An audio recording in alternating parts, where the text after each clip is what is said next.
Hello, hello, hello. Welcome everyone to Tata Steel Chess 2022 Round 9. This is your host Sagar Shah and welcoming you to a day filled with lot of fun and lot of chess and lot of sacrifices and positional ideas and whatnot. I hope we're going to have a great time and that you're all ready to learn a lot of chess, to also improve your understanding of the game because today we have some amazing matchups. Firstly, let's have a look at the standings. A warm welcome to everyone in the chat. I hope you're doing well, guys, and getting ready for our Republic Day tomorrow. That's a big one. So, the standings in the open section, Masters section, Magnus Carlsen leading with 5.5 out of 8. But he's not the sole leader. He's joined by Shakhriyar Mamedyarov at the top with 5.5 points as well. On 5 points out of 8, we have two of our favorite players, Anish, Giri and Vidit Gujrathi there on 5 out of 8. Richard Rapport is on 4.5. He's facing Vidit today. And Carlsen and Mamedyarov are up against each other. So the two leaders are also playing each other. Anish is against Samuel Shankland. We have Praggnanandhaa who is on 2.5 out of 8 and on the second last position right now. Let's also have a look at the challengers section. In the challengers section, we have Arjun Erigaisi leading the tournament with 7 out of 8. What a massive score he has, and he has a 1.5 point lead over Rinat Jumabayev, who beat Surya Ganguly yesterday, and Nguyen Thai Dai Wan. So Arjun, if he plays decently well, he should be able to win this challengers section. He's playing against Zhu Jinner today, and Surya Ganguly is up against Jonas Bjerre. So let's start off our today's coverage with the game of Vidit Gujrathi taking on Richard Rapport. There we go. Everything set here, and Vidit is taking on Richard Rapport. A few words about Richard, but before that, I hope everyone in the chat is good. Karan Jain says no real chance for Vidit to win today, but Pragg can win. Too early to say, guys. It's very early in the game, and as we know, chess is always unpredictable, can go in different ways. But let's begin and see. One of the things that Richard Rapport is well known for is his creativity, his fearlessness, his ability to play unconventional chess. He's from Hungary and he was known for one opening move a few years ago. Can anyone tell me what was that opening move which Richard Rapport played a lot?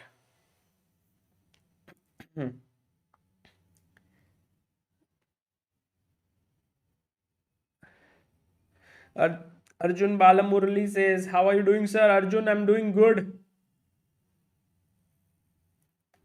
Krishna Prasad Nayak, no, it was not G4, but Jai Sai Krishnan, you are right. It was B3. First Rapport and Jobawa used to play B3 a lot. Then we know an Indian Grandmaster came up with a course on it, and then everyone started saying B3 is, of course, the beast. But B3 was Richard Rapport's one of favorite moves that he used to play. So D4, knight F6, G3, and this is already, going through the route where he's telling Vidit that I may play Catalan, but I just want a game away from theory. And this is something that a lot of good players have started to do with Vidit, because theoretically Vidit is so well prepared. If you see his games against Anish Giri, against yesterday against Nils Grandelius, even before that, a few of his games, he has always shown excellent preparation. So Vidit says, but the thing about Vidit is that if you play too much risky chess with him, he is very good positionally and can outplay you. So he plays in the center with d5, bishop goes to g2, pawn moves to c5, and now Richard Rapport goes c4 here. This is already Very, very interesting decision. And now Vidit, if he takes here, he can take on c4 or he can take on d4. And such positions are so complicated. My head used to spin whenever I would see such positions, and I would say to myself, I don't want to, get into such positions in my game. And because ye maro ya ye maro, and then there were so many complications to look at. But if you notice it carefully, if you were to take cd4, then after, let's say, knight f3 or even cd5, it seems like white is doing pretty well. Knight d5, queen d4, right? So Vidit could have decided to play d takes c4 here. And that could have led to a different kind of positions, and one where could have been a nice idea to do that. But he took on d4, and now Rapport, instead of taking here, went knight f3, which is also a fine move.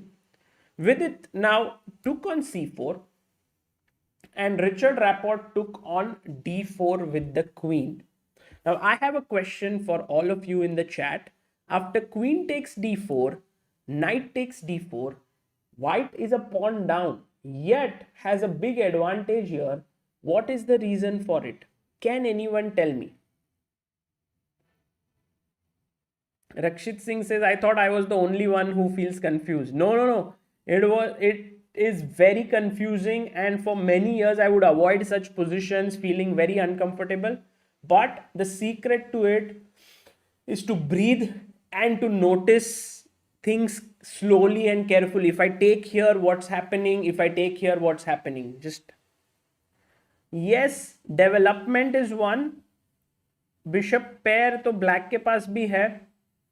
G2 bishop, Mr. Warrior, Ekam Diol, Sabarna Mukherjee. Beautiful, guys. That is the right answer. The bishop on G2 is an absolute monster, and it is called the Catalan bishop. And in such positions, this bishop gives white a really big advantage. Okay, so Vidit said, I don't want to take there. But if I don't do anything, he will take here and I will lose my castling rights. At the same time, what is the big problem that black faces in most of the Queen's Gambit lines? The bishop on c8. It doesn't get to develop. So Vidit now smartly put his bishop on d7, and he's like, अगर time मिलेगा ना तो bishop को c6 पे रख देंगे. I'll put my bishop on c6. It will be beautifully placed on this diagonal. Okay. White says, I don't want to waste time in picking up this pawn for now. Let me quickly castle. So he can't do bishop c6. He will lose his castling right after queen d8. Now Vidit went e6. And here Richard went for the move knight to c3. Although if we have to think, there is a nice move for white here in this position. Can you think about it? White to move.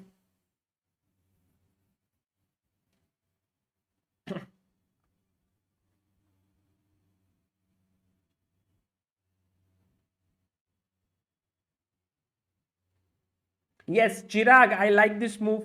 Knight e5, very nice move, hitting the bishop, also unleashing this bishop. And I think here white would have Vinod, Crazy Content, Abhijit Mishra, Karsten Hillebrand, Tanushri Gururaj, Bobby Fischer. Nice. Knight e5 is a nice move, and then you have to give up a bishop and white gets the bishop pair. But he went knight c3, which is also good. Knight went to c6, attacking the queen. He took the pawn, and now Vidit brought his rook to c8. Well, there is no real threat as of now, because the moment you move your knight anywhere, the queen can move away. So it's not really a threat. And I think with here rook d1 could have been a nice move for white. But Rapport played queen f4, which was perhaps not the most accurate move. And Vidit went h6. Somehow Vidit wanted to prevent maybe queen g5, maybe knight g5, and all the ideas related to it. One question is, what happens after knight to b5?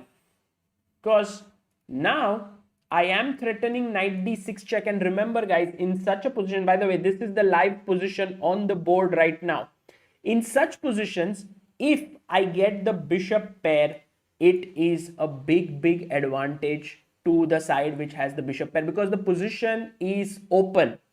So that's the reason why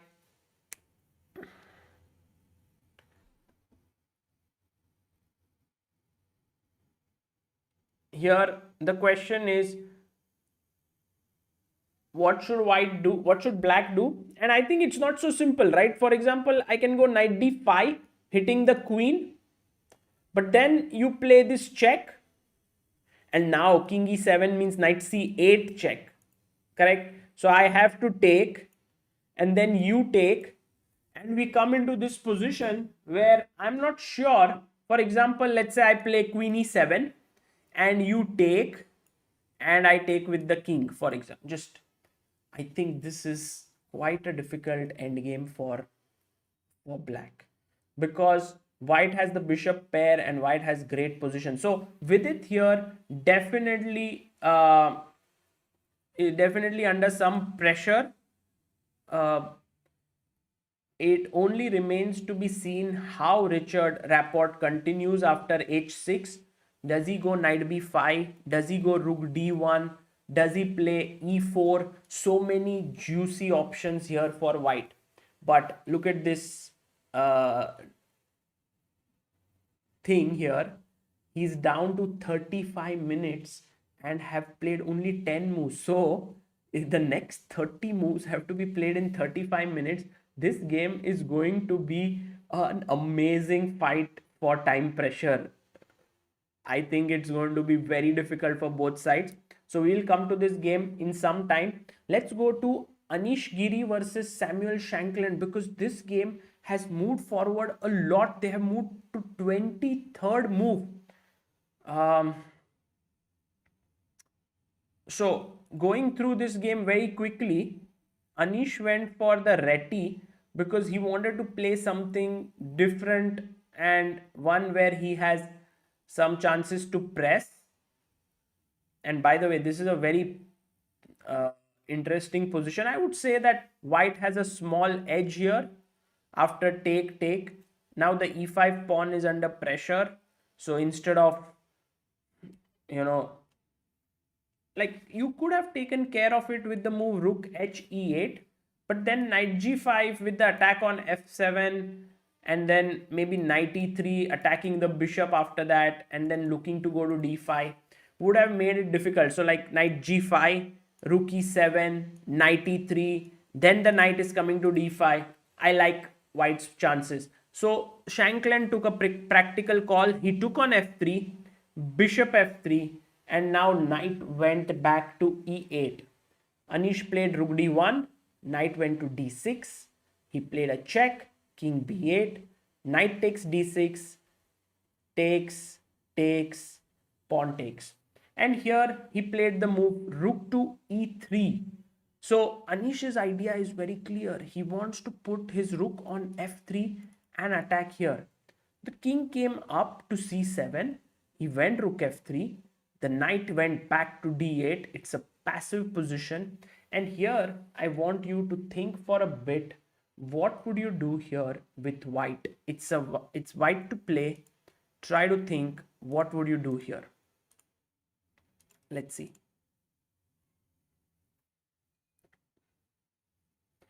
Mandana says, hi Sagar, what's your opinion on Vidit coming back to India as number one? Well, for now, he has to play so many games, right? He has to play firstly 4 more games here. Then he has to go to Grand Prix where he will play minimum 6 games. And then maybe in the second Grand Prix, a minimum 6 games. So there's a lot of chess left for him. And he could very well come back as number one, but he could also lose points. So we'll have to wait and watch how that goes. Yes. Let's see what the chat has to say here. Yes, very good. h4 is the move that was played in the game. And I think this is the kind of move that you really want to be making. You want to push here with h5, gaining more space. And if black plays h5, then this is not a great idea, because after, let's say, bishop h3, and now let's say you do the same thing that happened in the game, ed and f5, then the difference is that here h5 and bishop h3 is played, and somehow you don't get that tempo on the, and after c4 white is much better here. So h4 is that typical move which gains you space and also is very concrete, because let's say if you play h5 bishop h3 and then you don't do anything, like let's say this is hanging, right? So you want to get your king here, which is very difficult. You want to move your knight, but then f7 is hanging. So this bishop is controlling this diagonal. So you try to go rook f8, but then he plays rook f6, and somehow you are completely paralyzed here. So that's the reason why h4 is such a nice move by Anish, and I think a very, very classy move played by him.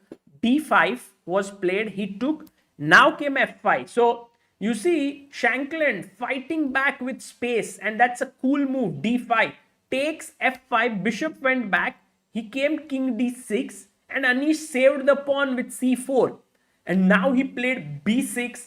And the question is that will black have a complete kind of a fortress here that white cannot break, because he wants to bring his knight from b7 to c5. He will also put his pawn on a5 so that b4 is not possible. But here is a move that Anish has to kind of break this fortress, or you can say it's not a fortress yet, but to break this defensive barrier. What is the move that white should play? White to move, can you find it? Rakshan says no open files on the board. Yeah, that's true. Right now there are no completely open files. So you need to play for your bishop. Yes. Path Saxena wants to go b4. It's interesting path.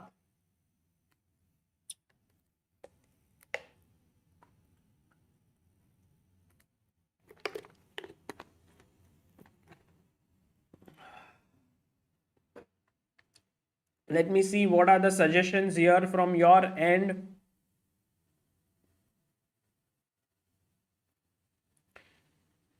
Vishwanath Ravi Shankar says, Sagar, I am 980 rated, but I have reached 16929 in puzzles.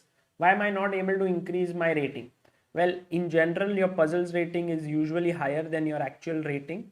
So if you are improving in your puzzles, your overall chess is improving, but there is maybe some other things to work on as well. Like maybe you blunder pieces somewhere, and during the game, maybe you don't see it.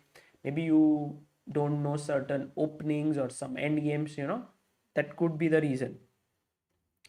g4, brilliant job done by all of you. Excellent job, and congratulations, because that is the correct move.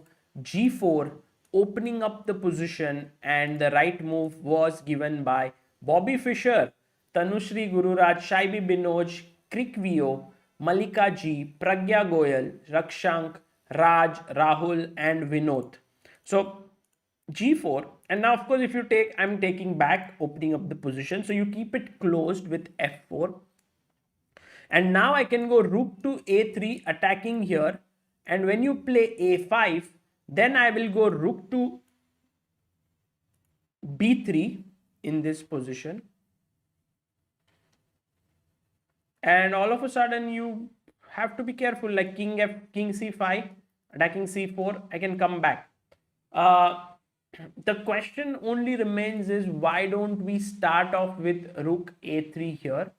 Because then after here and king c7 in such positions, this position is much more different. Now if you try to go g4, I can take, bishop takes, and rook f8, trying to get the open file. Even this should be fine, but in the game after, let's say, g4, f4, rook a3, a5, and rook b3, now if you play king c7, then I can go d6 in this position, king d6, take on b6, and now king c5, Rook b5. I'm just trying to figure out the difference between these two variations, rook e5, and this is generally how you do it. Like you go here, a5, rook b3, king c7, d6, king d6, rook here, knight c6 is a good move, but with g4 and f4 in the mix, there is bishop g2. Oof. Yes, chess is so deep. Chess is so deep. Sometimes it takes so much time to even understand. He, देखो, अभी I'll try to explain it because I was also trying to understand. If I start with rook a3, just then he goes a5, then I go rook b3 attacking here, then he goes king c7. I play d6, you take, I take here, I play knight c6. Position is complicated because when you come to bishop here, I will play e4 and your bishop is shut. But smart, and if you look at this variation, then you ask yourself, can I improve in some place, which is very difficult to ask such a question, but if you can, then you will go back and you will say, how about I start this variation with g4, which is at this point after bishop h3, king d6, c4, b6, let me go g4. And he goes f4, and then you say, oh, the same line, I can play this, knight c6, and now bishop g2, and he has no e4. So that is the reason why this position is right now in Anish's favor, and he plays g4. Wow, what a move by Anish Giri, and I think Sam Shankland is in some big trouble here. Let's see if he manages to hold on to this. Looks very difficult, and looks like Anish may score his fourth consecutive victory in this tournament. He won against Caruana, then against Dubov by forfeit. Dubov didn't come to the game, but with Esipenko, and now against Samuel Shankland.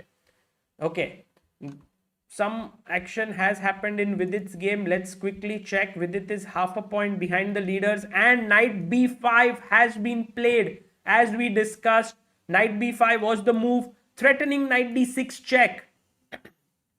So this is actually going to be quite an important moment for Vidit.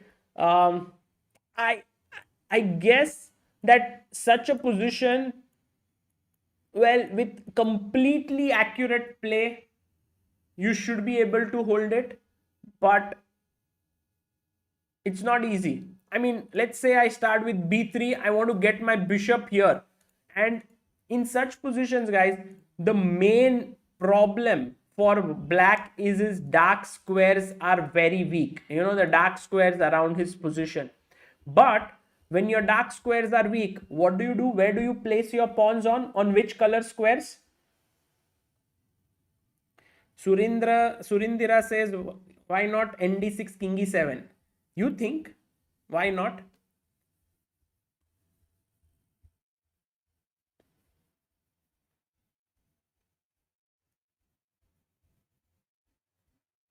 Yes, when your dark squares are weak, you put your pawns on dark squares.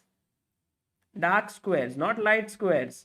Manas Chaudhary, Mayur Gondalekar, Tushar Sanpal, Abhishek Mehra, very good. So you do like f6 and you try to put your pawns on dark squares. So if he gives a check, your king can simply slide over to f7. Let's say rook f d1, I play rook h d8, and I sit there, I'm like very solid here, and I hope that my opponent goes overboard and then I can get my chance. Generally, when you're playing against players like Rapport, that is likely that your opponent can become over ambitious in order to win and can give you some chances. Okay, going to the game between two leaders, Magnus Carlsen and Shakhriyar Mamedyarov. Magnus Carlsen has a nearly decisive advantage here. He's an exchange up and he is totally better. How did this happen, guys? How did this happen? d4, knight f6, knight f3, d5, c4, e6, g3. अरे यार Magnus Carlsen आजकल सब लोग के साथ he is playing the Catalan. He likes to play his world championship prep. Bishop b4, bishop d2, a5, castles, e3. And now, can you believe the move that Mamedyarov played here? That is a move I've never seen before. Can you tell me what should you play here with black? Black to play. What did I mean, you can play a lot of things. What did Mamedyarov play here? And then I would like to see if there are any games that have been played in this position. Yes, Rook a6 was played by Shakhriyar Mamedyarov. The crazy move. Rook a6. And I guess he wants to put his rook on d6 and then maybe break in the center. I'm not sure about it. But if you see, Magnus took 6 minutes now and played this. But we can go to our ChessBase 16 and Mega Database board here to show how many times Rook a6 has been played before. And you will see it has been played twice. Once in the game between Shkachkov versus Korobov. This was online blitz. And Rudenko versus Shetko. This was correspondence chess. So Rook a6 was played, and here Queen c2 by Magnus Carlsen, and we already are in a fresh new position. So Rook a6, Queen c2, b5, a4, c6, knight to c3, attacking the b5 pawn. He goes Rook b6, e4 by Carlsen, bishop e7, maybe not the best idea here. There were other moves like h6 in this position, keeping the balance, but e5, knight to d5, and now Magnus took on b5, pawn takes, and now a very important move in this position, white to move. What do you play? Please come on, write down your move in the comment section.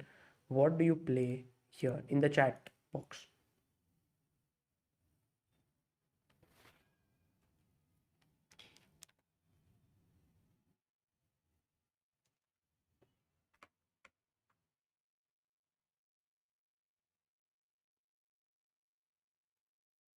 Yes, brilliant guys. Very quick that you guys have found this move. It is knight d5. Chirag, Anurag, Surindira, Akshit, Julita, Rishi Venkatraman, Hassan Adnan, Flower Shallow, Utkarsh, and Severus Snape. You know, the thing is that after, let's say, if I had played anything else, say I would have taken this pawn here. Then after black goes bishop b7, it is a very nice position for him, because after you take, I want to take back with the bishop here.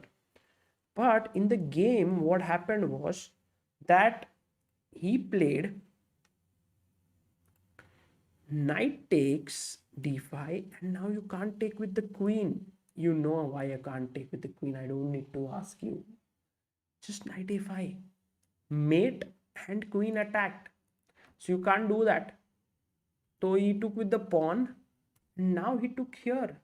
And all of a sudden, the position has, you know, his pawn is lost in exchange here. But Mamedyarov says, I have some hope here because I have these strong pawns. But I don't think it's enough. Here after queen d1, b4, and now a very nice move, b3 by Magnus. It seems to me that this is lost. If you go c3, I can go knight e1, knight c2, put pressure here. I can also go knight e1, knight d3.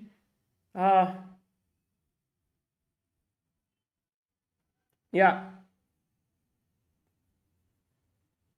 And I think b3 is, yeah, this position, I would say Magnus is going to take this home.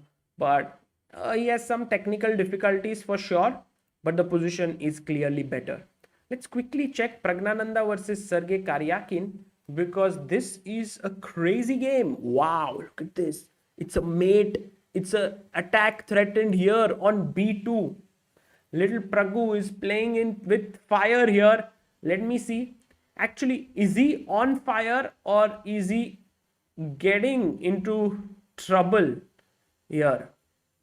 Very difficult to say, but just to show you the opening of this game, it was the very interesting and I think everyone's favorite opening, the London system that many of you like to play.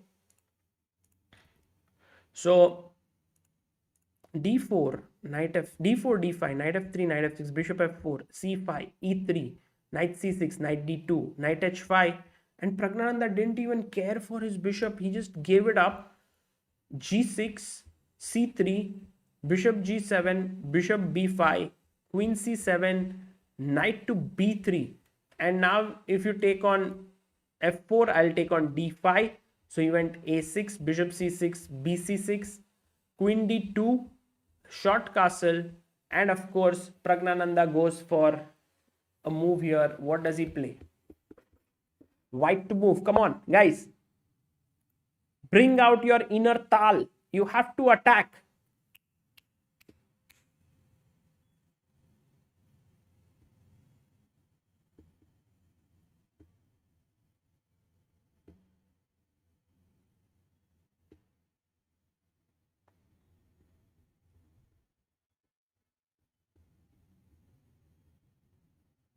Well, let me see what are the moves being suggested. I think all of you want to go really out for the attack. And right, h4 is the move. Brilliant job here by Aditya D, Himika, Surindira, Shaibi Binoj, Belligerent, Vishal, Jai Pardeshi, Vishal, Giridhar and Dharmil Vyas.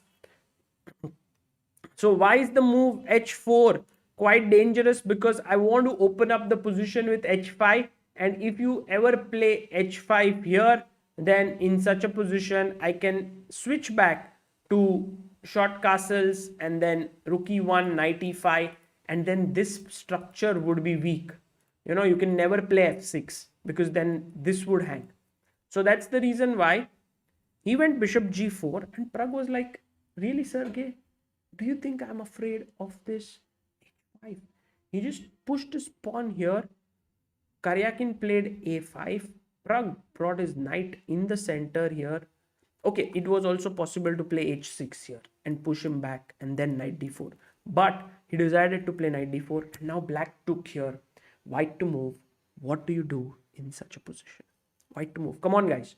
Try to think, what is white's move here?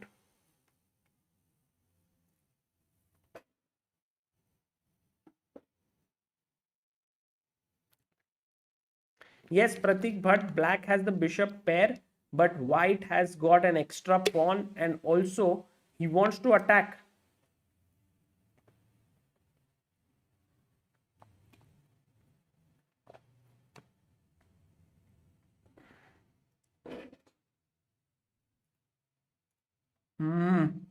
You guys know now the imbalance of material, and so rook takes h5 is the correct move. This has been suggested by Surindira, Jai Pardeshi, Chirag, Raghav Garg, Pawn Balaji, Rakshit, Alapan, Vivan, Yasser and Vidhan. So here I take, and I'm actually seeking for my compensation here because I gave up a rook for a piece, but the compensation lies in the fact that I can now play queen e3, a4 long castle. Your king is weak. I have a one pawn already. I'm going to put my knight in the center. I'm going to go to h1 and I'm going to take this pawn. Meanwhile, if black cannot drum up counterplay, he's just worse. Also, very important factor here, guys, is the lack of open files for the black rook. But there is one open file here, which is the B file, and that is where Sergey actually starts building up. He plays e6, rook h1, rook b8, knight jumps to e5, and now queen b7 has been played. So black reminds white that you also have weaknesses to take care of. And I think here Praggnanandhaa could have played queen e2, defending this, because now threatening knight takes c6 here. So you might have to take bishop e5, fe5, and white is just better. Just look at this knight on d4. He's the boss here. Matlab, there's no one who can move it. It is just perfectly positioned here on d4. So that's the reason why. Yes, Rakshit says before e6, why couldn't black already start with his play on the queen side? Like, let's say you could play rook b8, but maybe he was a bit afraid here of knight f5 hitting the bishop as well as the pawn. So actually e6 is mainly to take the f5 square under control. So knight e5, queen b7. He went knight d3 here and not queen e2. Pragg says, I'll keep my knights on the board for now. And black has to decide how to continue. The threat is now to play f5 or rook takes h5. And white is definitely pushing here. So great game by Praggnanandhaa until now. He is trying to attack with all his might. And it is going to be interesting if he can beat Sergei Karjakin. Also, guys, look, if you can put your knight on b4 and push your pawn to a3, that would mean another file is actually closed. I think Sergei has an interesting plan with queen a6, queen c4. But let's see if he can find it. Meanwhile, going back to Vidit Gujrathi's game against Richard Rapport, we left it at knight b5, threatening here. And we were thinking that Vidit would go knight d5, but he went knight to b4. Wow, what an interesting move, knight b4. Okay, first things first, if you come here, I'm going to take it. I think that's for sure. And in such positions, there is, some counterplay with knight c2, bishop b5 brewing up. So let's not go there. Another question is, what happens if I chop off the pawn on a7? Then maybe the knight is kind of trapped, because you see the bishop controls this. And if I can play knight fd5, or let's start off with the other knight to d5, knight bd5, and you go queen e5 here.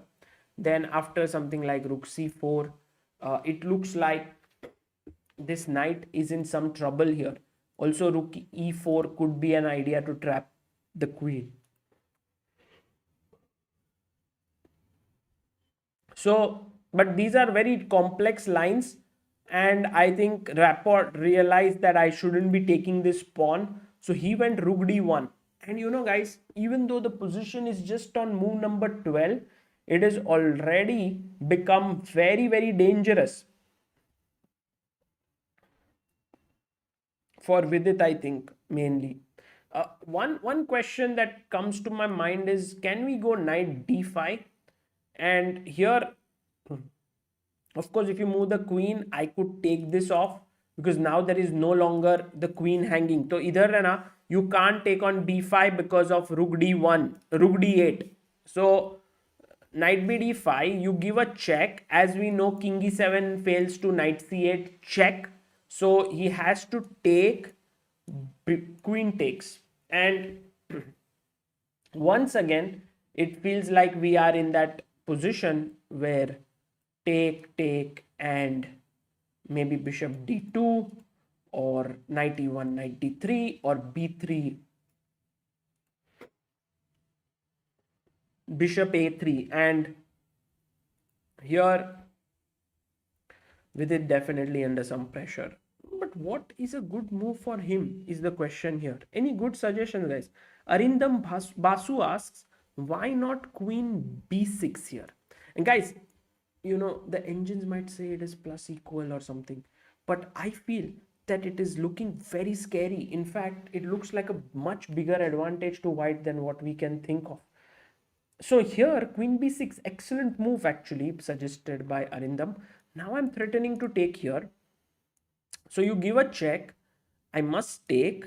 Now if you take with the queen, then I can take back, rook takes, and I can go king e7, followed by the rook coming to d8. It looks great for black, so you must take with the rook. Now once you take with the rook, this is hanging, queen is hanging, So okay, queen c5, but then there is bishop e3. So you play an intermediate move here with black, which is black to play.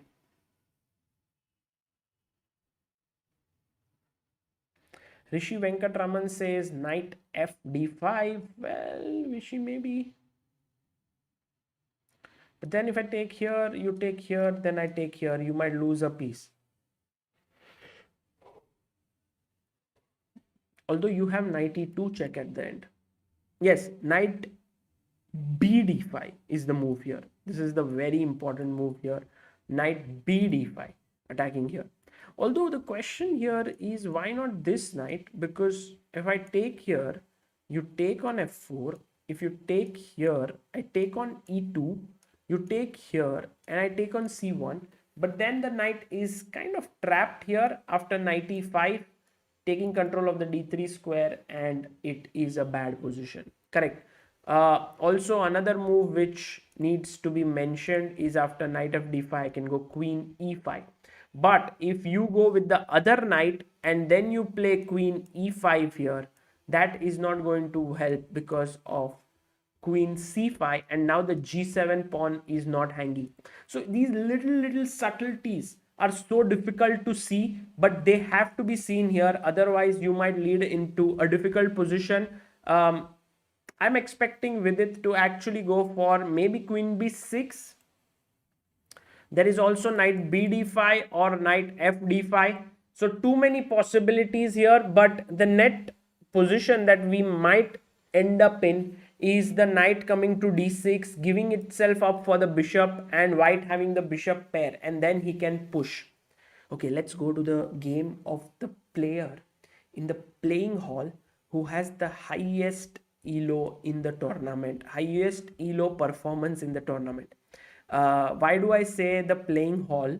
Is because it's actually all happening in one playing hall. So if I have to just show you how the setting is of the tournament, then you will realize that, look at this.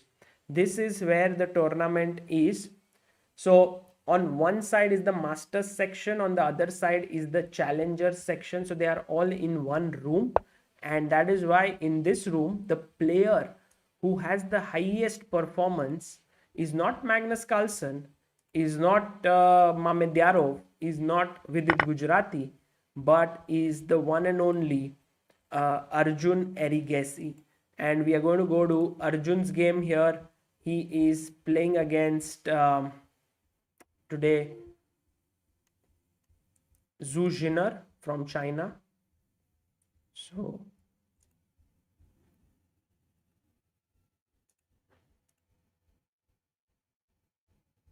yeah, this is the position on the board. Arjun is playing with the black pieces, and once again the boy is better. Oh my god, how does he manage to do this, guys? Arjun Erigaisi. Okay, first of all, let's just go from the top. He goes e4, e5, knight f3, knight c6, bishop b5. This is known as the, guys, what's the name of this opening?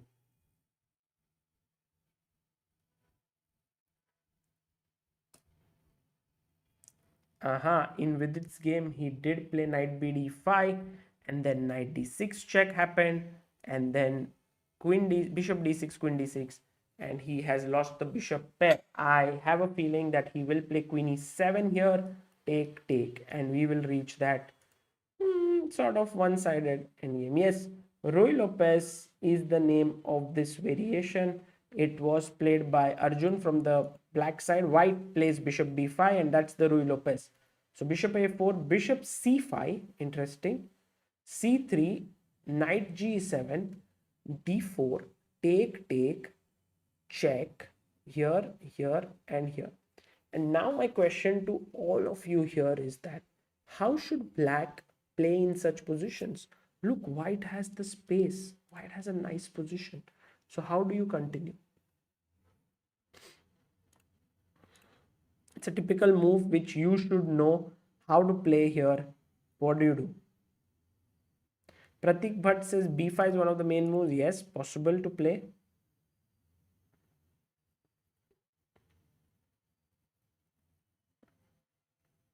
Yeah, I like uh,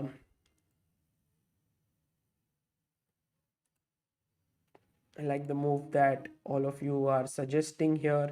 D5, fantastic job. Well done. Pon Balaji, Dilip, Mr. Rishi Venkatraman, Rama Kumara, Mamba, Rahul Chaudhary, Utkarsh Acharya, Chanda Nagar SDU, and Surindira. Well done. So the move here is d5, hitting back the center, claiming space.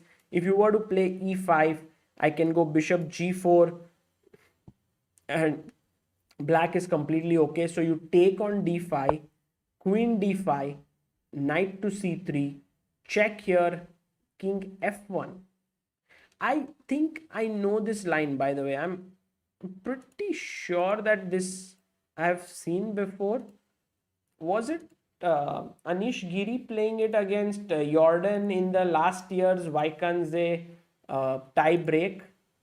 That could be one place that where this was played, but we can also check it out in our live database with ChessBase 16. Let's have a look at it and try to see where was it played last. So if we look here after queen d2, d5, yes, I am right. That is where it was. Sarish Praggnanandhaa, Giri Van Foreest, Tata Steel playoff. Um, so, and then many people have played it. In fact, I remember, oh, Gukesh, Nihal Gukesh has been played, and many good games here. So d5, ed, queen d5, and now knight c3, queen e6 check, king f1 has occurred in 5 games.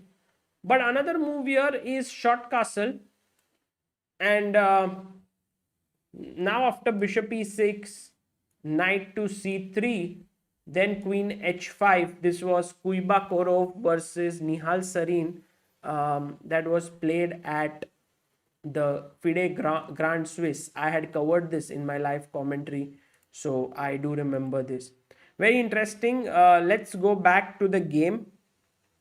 So king f1, that does not lead to a bad position or anything, but I think Arjun was still in his prep. 1 hour 42 minutes. Check, king g1, bishop e6. Excellent preparation by Arjun. Queen b4, a3, queen b6, bishop c6, knight takes c6. You can't play d5 because this is hanging. So you take here, and now queen takes c6. And this is where I think Zuziner got a little bit confused, because d5 was the move that she wanted to play. And here is my question to all of you. What should black play here? Black to move. Can you figure out what should black play in this position?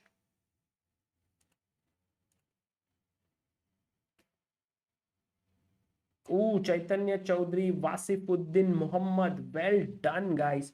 तो कैसा है कि this pawn is coming forward and telling this bishop, भाई तेरे को मारेगा नहीं तो तेरे को मारेगा, एक जन को तो मारेगा. This is known as the pawn fork. I'll kill either of the two of you. तो क्वीन बोल रहा है, ओ भाई अपन अगर ऐसा जाएगा तो फुल पिन कर सकता है ना, उधर मस्त पिन विन हो रहा है, तो क्यों नहीं करेगा यार ये मूव, क्यों नहीं करेगा. क्वीन d6 तो अच्छा मूव लग रहा है, but will come to it.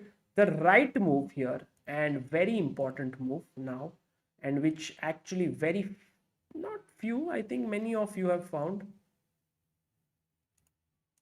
Arey,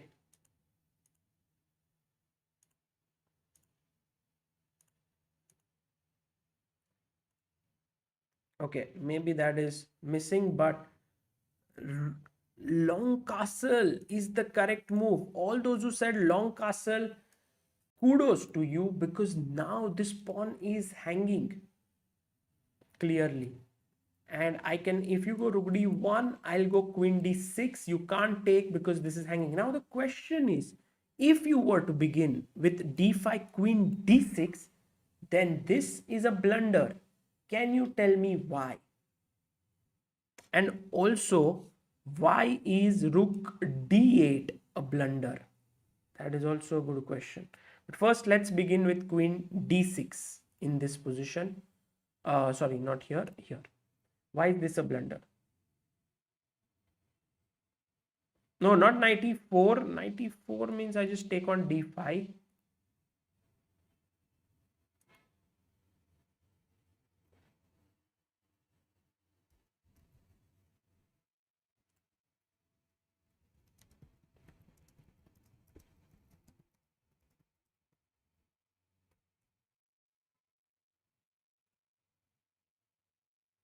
No, not 94, guys. If you play 94, I can take, and then black is better. The move here is a very subtle move and a very nice move, is queen e2, and I have pinned this, and there is no way you can prevent d takes e6, or queen e3 is also fine. Absolutely. Rook e1 still not clear, guys, because rook e1 I can now long castle, and you still can't take because this is hanging. So queen e2 or queen e3 is a correct move. By that same logic, rook d8 doesn't work here. One of them could be still queen e3, which gives white a good position. You have to give up an exchange, and white is better. But I can also play rook d1 here with a lot of pressure, because after queen d6 there is queen e2, and once again you are losing material. So it is very important here to start off with long castle.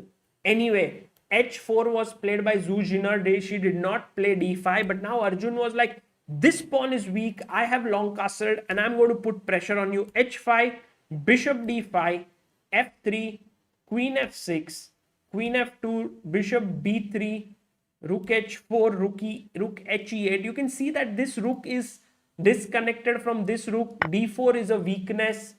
There are a lot of things that are going in black's favor right now.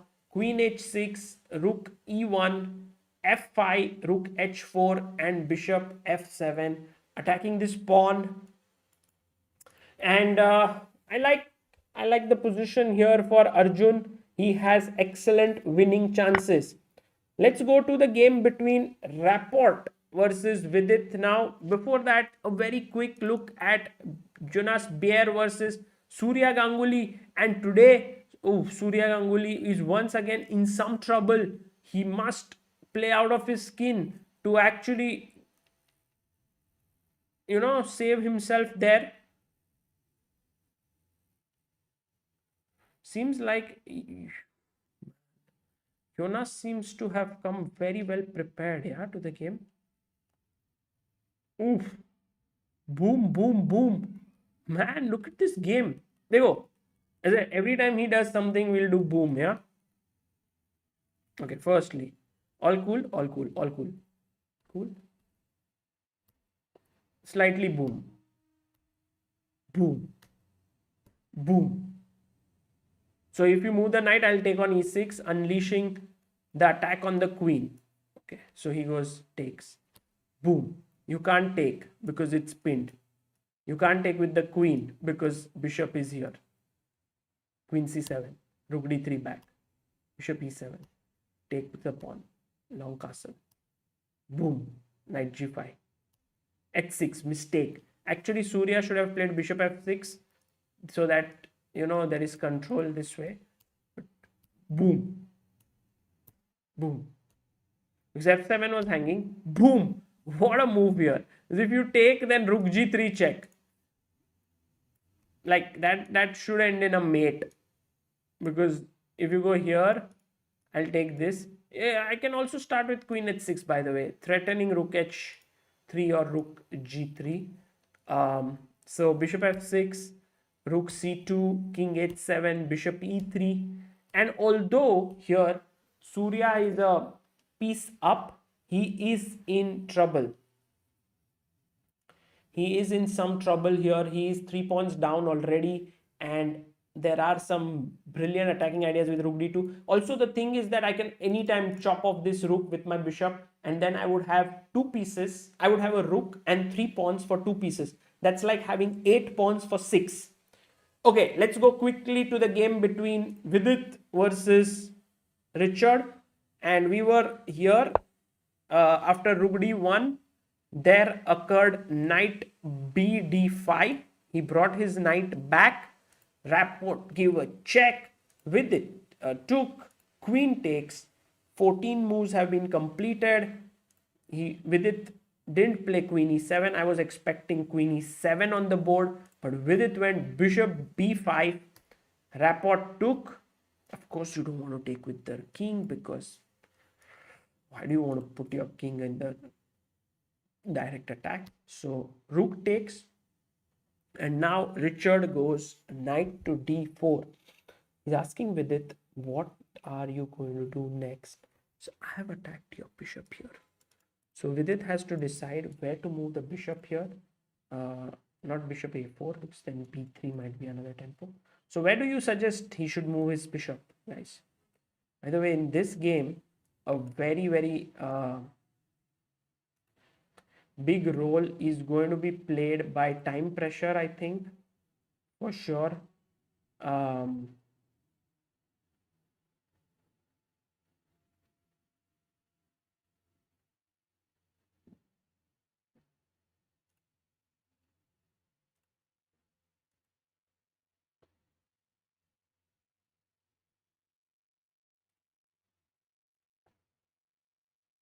Yeah, bishop a6 is correct. Sarthak Shandal, Disha, Crazy Content, Chess Blaster, Severus Snape, Mahesh Babu Gulakaram, Rishi Sarada. Yes, the move is bishop a6. But just let's try to take stock of the situation here. White has the bishop pair, correct? And that is already a big asset in an open position. But at the same time, black is well developed and he wants to either castle or put his king on e7. I would rather castle here. The reason why I would castle is because on e7 the king is slightly exposed, and anytime b3 bishop a3 comes, it will inconvenience the king there. So let's say white goes bishop to d2, just a developing move. I castle, you play e4. Now there is no knight b4 because I control that square. So you go back, and in such a position, after bishop b4, hitting the rook, let's say rook f e8, and here is a very strong move which I want you to play. White to move. What do you do?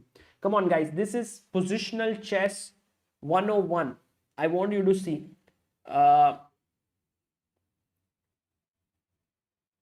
Sarva Jayan says, instead of nb6, can bishop a6, can we play nb6 or nb4? Let's have a look at that. Very interesting suggestion. Let's go to a Anish game also, right? But this move, let me see who finds it. It's a very tough move, very tough move. See, all of you are like, direct attackers. I want to find a move which is calm and amazing. Vansh Kalantri, amazing. Aditya D, excellent job. Guys, both of you have found it until now. Anyone else? Yeah, not too many, not too many. Vaibhav Gautam. Ooh, Vaibhav Gautam here in the chat. Hello, Vaibhav. How are you? This is, by the way, Vaibhav, one of India's top players in physically challenge section, and he's here watching this b3. Fantastic move. The reason is, guys, that a knight is dominated by a pawn which is 2 squares away from it. So here the knight cannot go to c4 or a4, and it's a little move, but it makes a huge impact. The knight is seriously limited. One of the questions that was asked is, do we really need to move this bishop? Why can't we just play our knight back here? The main problem here is that if you take on b5, then the d1 rook is hanging. So what is the reason why we can't do this? Can you tell us, guys? It's a nice move here for white.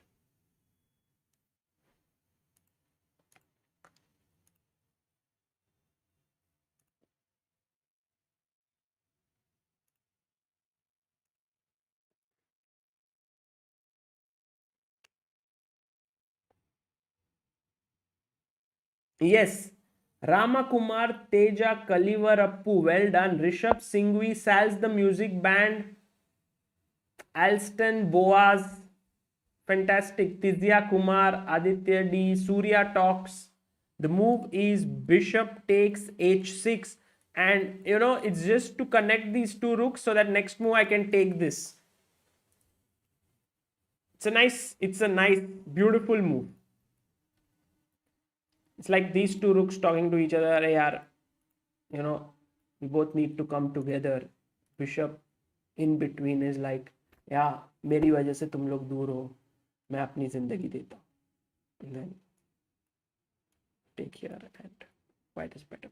Okay, so what we discussed actually has happened after queen d8, rook d8, knight d4, bishop a6 has been played, and now bishop d2 also played, short castle has been played, and we were expecting e4 here, but you can see how the players have started to play faster now, and a4 has come up in the position.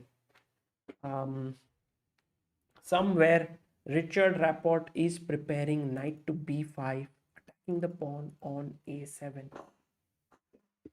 Well, you have to play fast. 18 moves have been completed. There are 22 more moves to make, but the position is relatively simple, so you may not even face too much of a time issue, but still you have to be careful.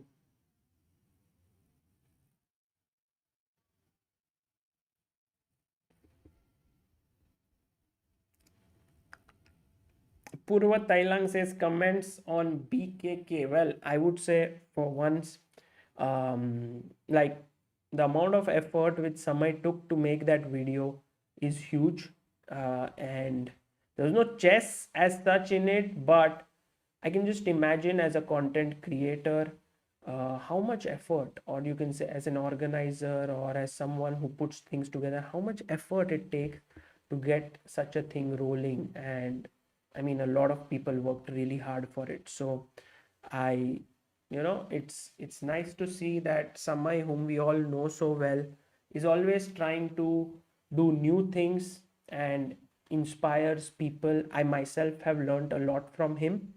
And again, you always keep learning things. Bhagyashri Kaduskar says, why not e5? Here, Bhagyashri, because you see, if you go e5, the more you kind of destabilize your pieces, the more dangerous these bishops become. So here a very good move would be knight b5, attacking this pawn. And then if you take, I take, suddenly the rook on a1 is unleashed onto the pawn on a7, which cannot be defended. I mean, rook a8 is a move that you really don't want to play.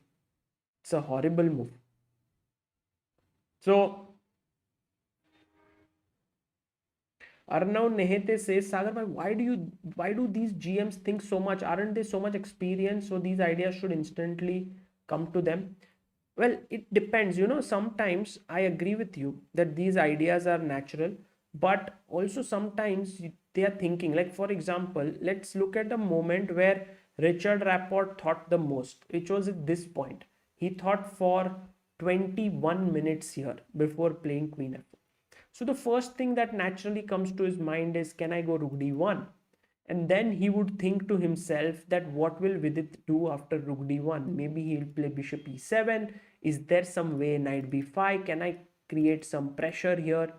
Because although the position is kind of known to them structurally, the details of the position are always slightly different, and that leads to different possibilities, and they don't want to miss it somewhere. So that's the reason why here they think a lot, and then eventually with this idea knight b5 and queen f4, he came up with this is 21 minutes of really and coming up with quite a creative move, because bishop f4 you have, rook d1 you have, these are natural moves in the position. By the way, after a4, now Vidit has played rook d7, and I like this move. The reason why I like this move, Avik Bose says, is there any chance of Vidit winning this game? If yes, how? Or should we expect a draw as a best result for us? Right now, I would say draw would be an excellent result for Vidit, because clearly it is one of those positions where he is under tremendous pressure. There are some positions like the one against Dubov where again it looked like he was in trouble, but you saw Vidit actually came out from there as well. But this position is kind of even more depressing in a way, because there's very little counterplay for black. Black knights don't have good squares to go to. E4 is controlled by the bishop, b4 is controlled by this bishop, this rook can come here. In fact, what is Vidit's idea here is a little bit unclear to me. Why did he go rook d7? First thought for me was that he wants to take and then play b6, defending this pawn here. But this is not really a great way to play, because after something like bishop e1, these pawns on a7 and b6 are kind of fixed and weak. So I think the reason why he did it is that after, let's say, knight b5, he wants to play knight b6. And guys, this is how positions change.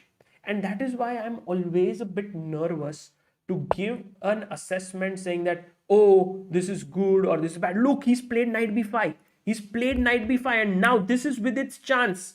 This is Vidit's chance to play knight b6. B6 is again one of those moves which it's a very passive move, I would say. But knight b6 is such a beautiful move, because in your head you are like, oh, this pawn is hanging. But this is a blunder. You know why, right? Black to play.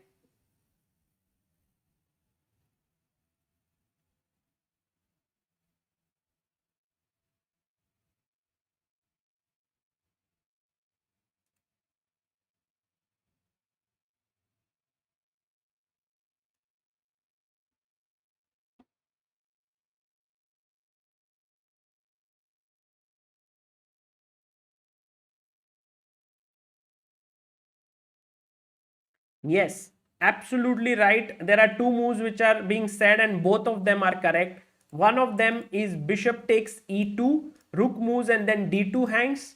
The other one is rook d8 and also this hangs because you can't move the bishop, d1 is hanging. So in a way, this is a critical moment of the game.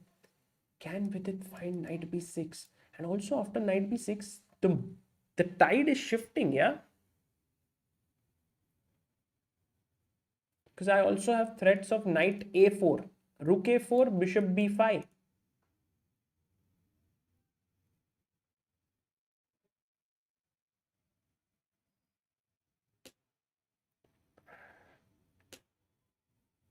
Ooh, Vidit didn't go knight b6. He went rook f d8.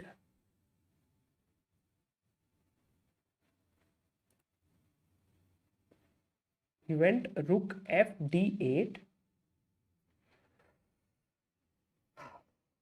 Oh man.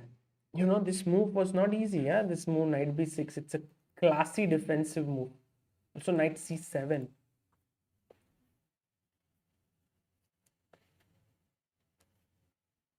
So, here, rook f d8. And now, of course, we saw that this cannot be taken because then just knight b6 or knight e7 or knight b4. Just move the knight anywhere and you lose the bishop. It is pinned. But imagine that he just drops this bishop back. It should be enough for, like, let's say I go knight c7. Now you can't take here. d1 is hanging. So you take on d7. I take back. Knight a7, bishop e2, rook c1, and with two pawns versus one, these are the kinds of positions which are risky, with two bishops aiming here and you have the pawns coming forward. So this is definitely some bishop e1 has been played by Richard. In fact, Richard Rapport could have gone bishop a5, provoking b6 and then going back, but he decided to go back straight away with bishop e1. and I like his position. Um,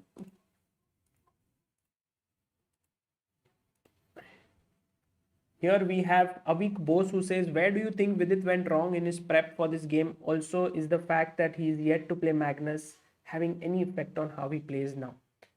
I don't think Magnus thing is affecting him because that is 2 rounds away. He will play with him in round number um, 11. But I think the very fact that here Rapport played this way and Vidit just was a little bit confused. He in the first 4 moves itself, he has taken 20 minutes on the clock.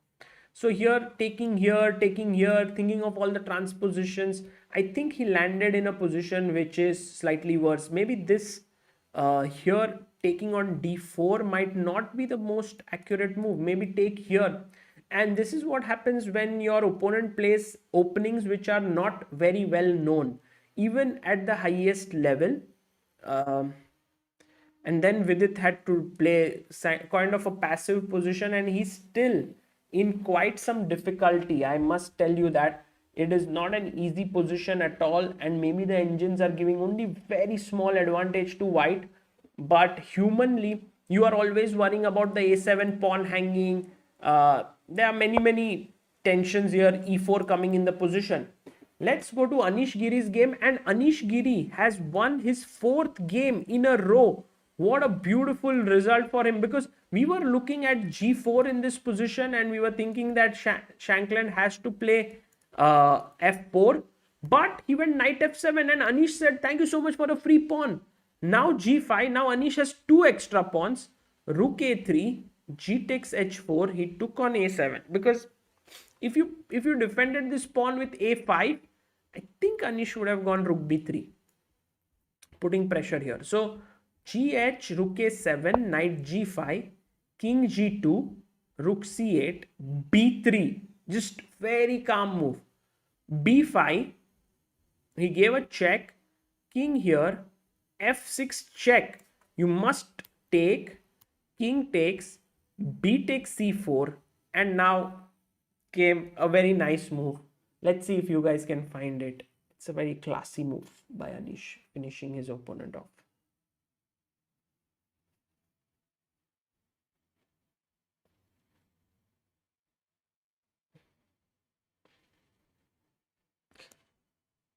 White to play.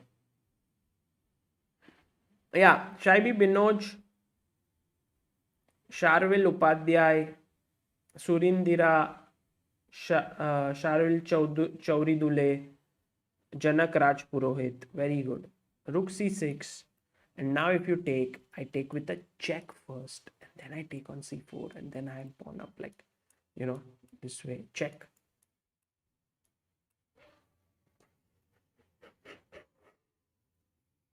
And then this is queening. So here after rook c6, Shankland resigned. Let's go to Praggnanandhaa's game against Sergei Karjakin, because we looked at after queen b7, knight d3, queen a6 was played, a3, queen c4, he went rook takes h5, bishop takes d4, queen takes d4 now, because if you take with the pawn here, your king will go, so you can't take. cd, queen d4, cd4, f6, king here, rook b3, and now, well, maybe he could have also started with knight b4. The main thing here is that, does black have enough to break through here? White has a pawn extra, 1 2 3 4 5 6 7. Black has 1 2 3 4 5 6, plus a knight and 1 pawn for a rook. But if I go knight c1, you might have to go back, then I can come back, and then I can put my knight here. Well, Avik Bose, thank you so much for becoming pillar of Indian chess. We have a new member today. All the membership amount goes to support Indian chess players. So thank you so much, Avik, for your kind gesture. And so Pragg most likely might he's fighting here. I think knight c1 goes back and rook to b5, then knight d3, threatening knight b4. If you can pack him up like this way, rook b5, knight d3, rook b8 and knight b4, then it might not be very easy for black to convert this, because this is weak. It's not easy to break through. But also at the same time, I go king g6, I try to get my rook activated from here, I try to push my h pawn.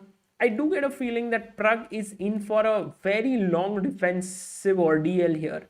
It's not going to be easy.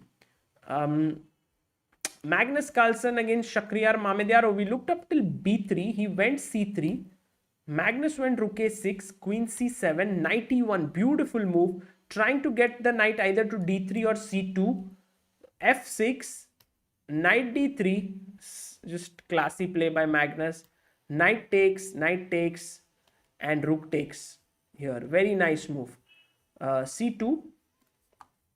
The main point is that wherever the knight moves, now the d5 pawn is also hanging. So he played c2, queen e1, and he resigned here, because if the knight moves, this is hanging, and if you go here, I can at the very least take on d5 with the disco coming up. This is hanging. So Magnus Carlsen has managed to win another game. He now has 6.5 points. Anish, who has won his game, is on 6 points. So this is going to be a race between Anish Giri and Magnus Carlsen, it seems, in this tournament. But can Vidit Gujrathi catch up? He is on 5 points. If he wins this game, he will also move to 6 points.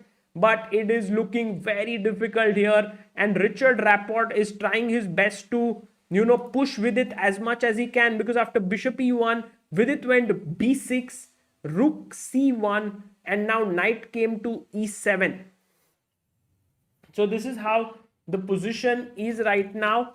My feeling is that if Vidit can exchange one pair of bishops, his position will at least be tenable. But till white has the bishop pair, it looks quite difficult.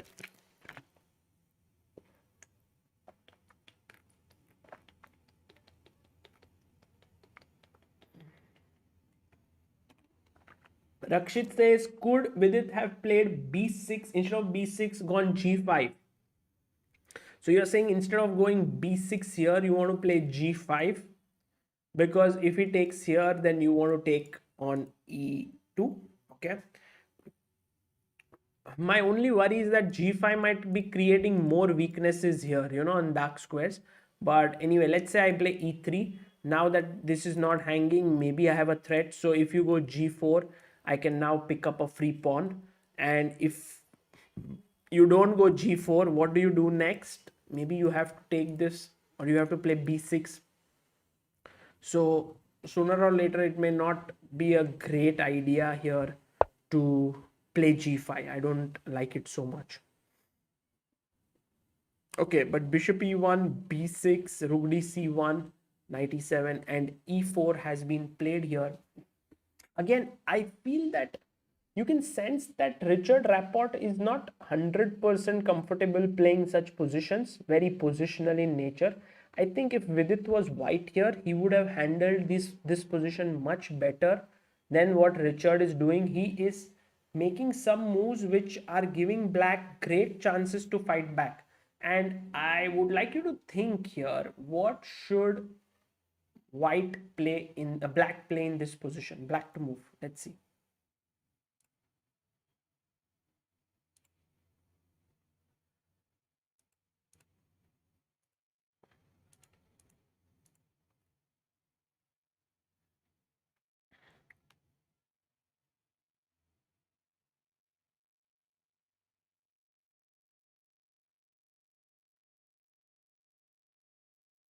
Harshit Gupta says, what kind of player is Rapport? Rapport loves to attack. He's like somehow this amazing aggressive player who sees so many tactical possibilities. But also he likes to play positional chess. It's not like he doesn't play it, but more is his free-flowing style.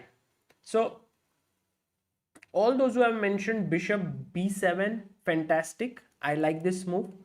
The other move could be knight g4 with the idea of knight e5, because if my knight can come to d3, nothing like it. And also if you play f4 stopping me, I can jump to e3.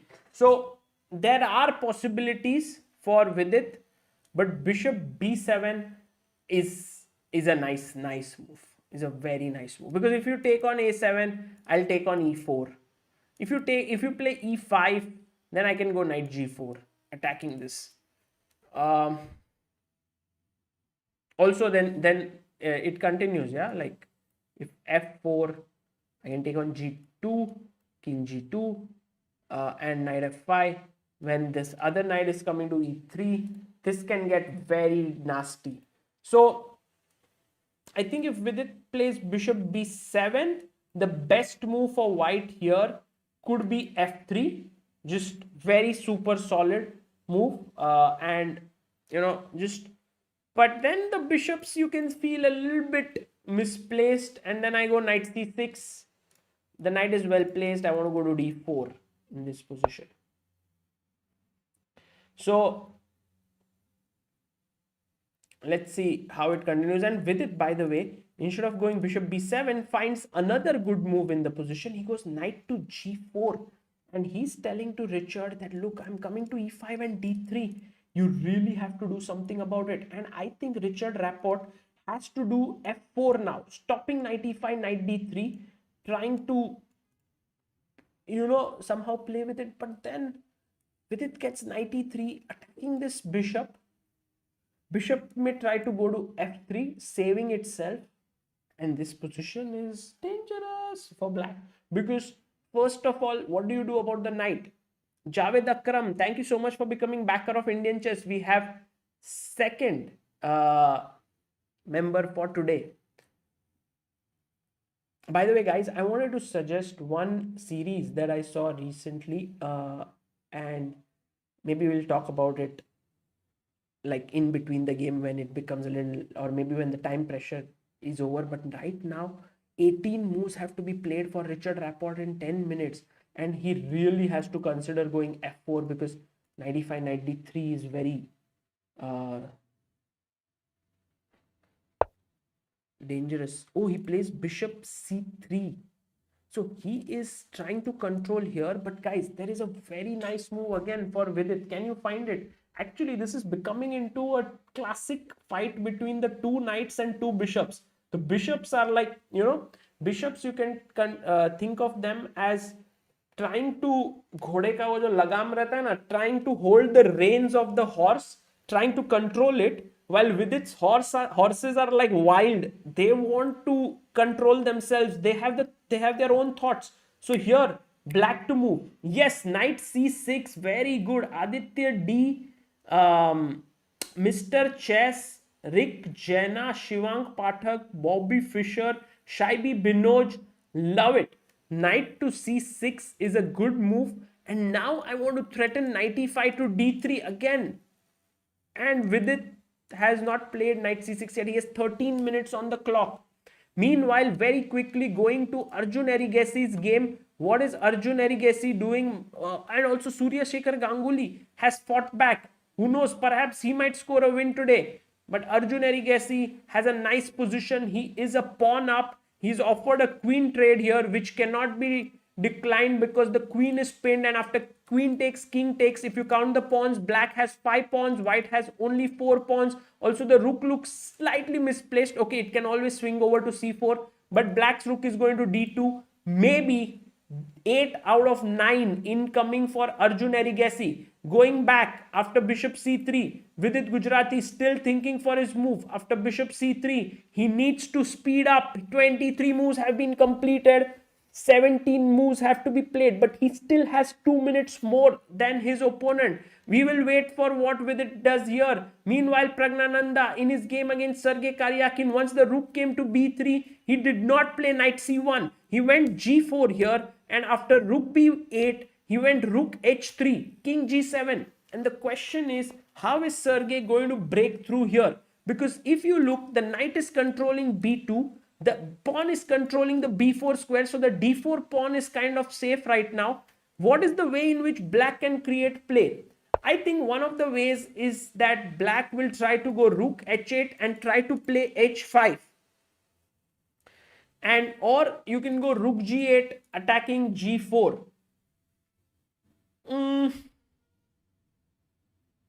I think sooner or later black should be able to break through, although it might not be very easy. But considering that Karjakin is such a great player, Praggnanandhaa is definitely in trouble. Let's go back to Vidit's game. He has played knight c6 move. Fantastic. Vidit Gujrathi is finding one good move after another, and this is showing his good form in this tournament, because in such difficult situations he might have just uh, given up in some other tournament or made some weaker moves, but here he's just fighting with all his might, not giving up. Also, like, imagine that if now black were to get his knight to e5, like just a sample line, h3, I go knight e5, and now I'm looking here, but you say, what's the big deal? I'll play f4 anyway, I'll kick it away. I play knight d3, you just move your rook here, but then you will see that these knights are creating havoc here. Knight can jump, take on a4, b5 is hanging.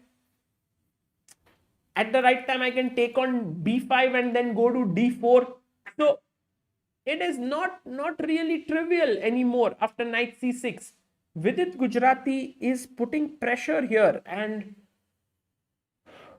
I think f4 is definitely a move, stopping knight e5 and asking the knight what is it doing. But then you have to contend with knight e3, bishop f3 position. Also, there is a very clear-cut way in which Vidit can play, and which is to take and plonk his knight here, threatening knight e2 check. So you take here.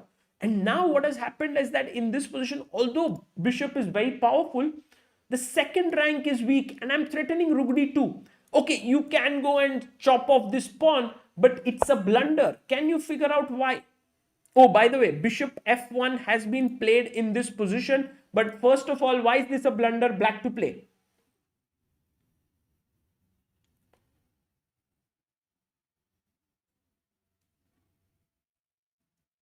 Come on, quickly, guys. What do you do here? Yes, crazy content. Datta Nidum Kala. Magnus Carlsen, who's just finished his game and has come to this stream, absolutely he has to see it very quickly. Gauran Sharma, Rohan Balasubramanian, Heath Gandhi, Patrick Bro. Well done, guys. Rook d1 check, takes, check here. You can't come up. The knight is controlling. Bishop f1, knight e3 reminds me of Vishy Anand versus Vladimir Kramnik versus Vishy Anand World Championship match. But bishop f1 has been played in the position here after knight c6. Maybe Rapport at some point is taking into control the d3 square. And now once again Vidit has to find what is the move here. 8 minutes in hand for Rapport to make 16 moves, while Vidit has 11 minutes to make the same number of moves here. Can we go knight e5 again? That is one question. Bishop e2, there is knight. And also, by the way, one question to be asked is this a possibility? Because take rook c6, but I think after bishop b5, a b5, rook d1, rook d1, rook d1, bishop f1, rook d2, this is hanging, and black is doing really well. So that tactic was not coming, bishop g7, which looked very tempting, to be honest. But he's played bishop f1 here, and maybe now in the air is definitely some tactics like these, bishop g7.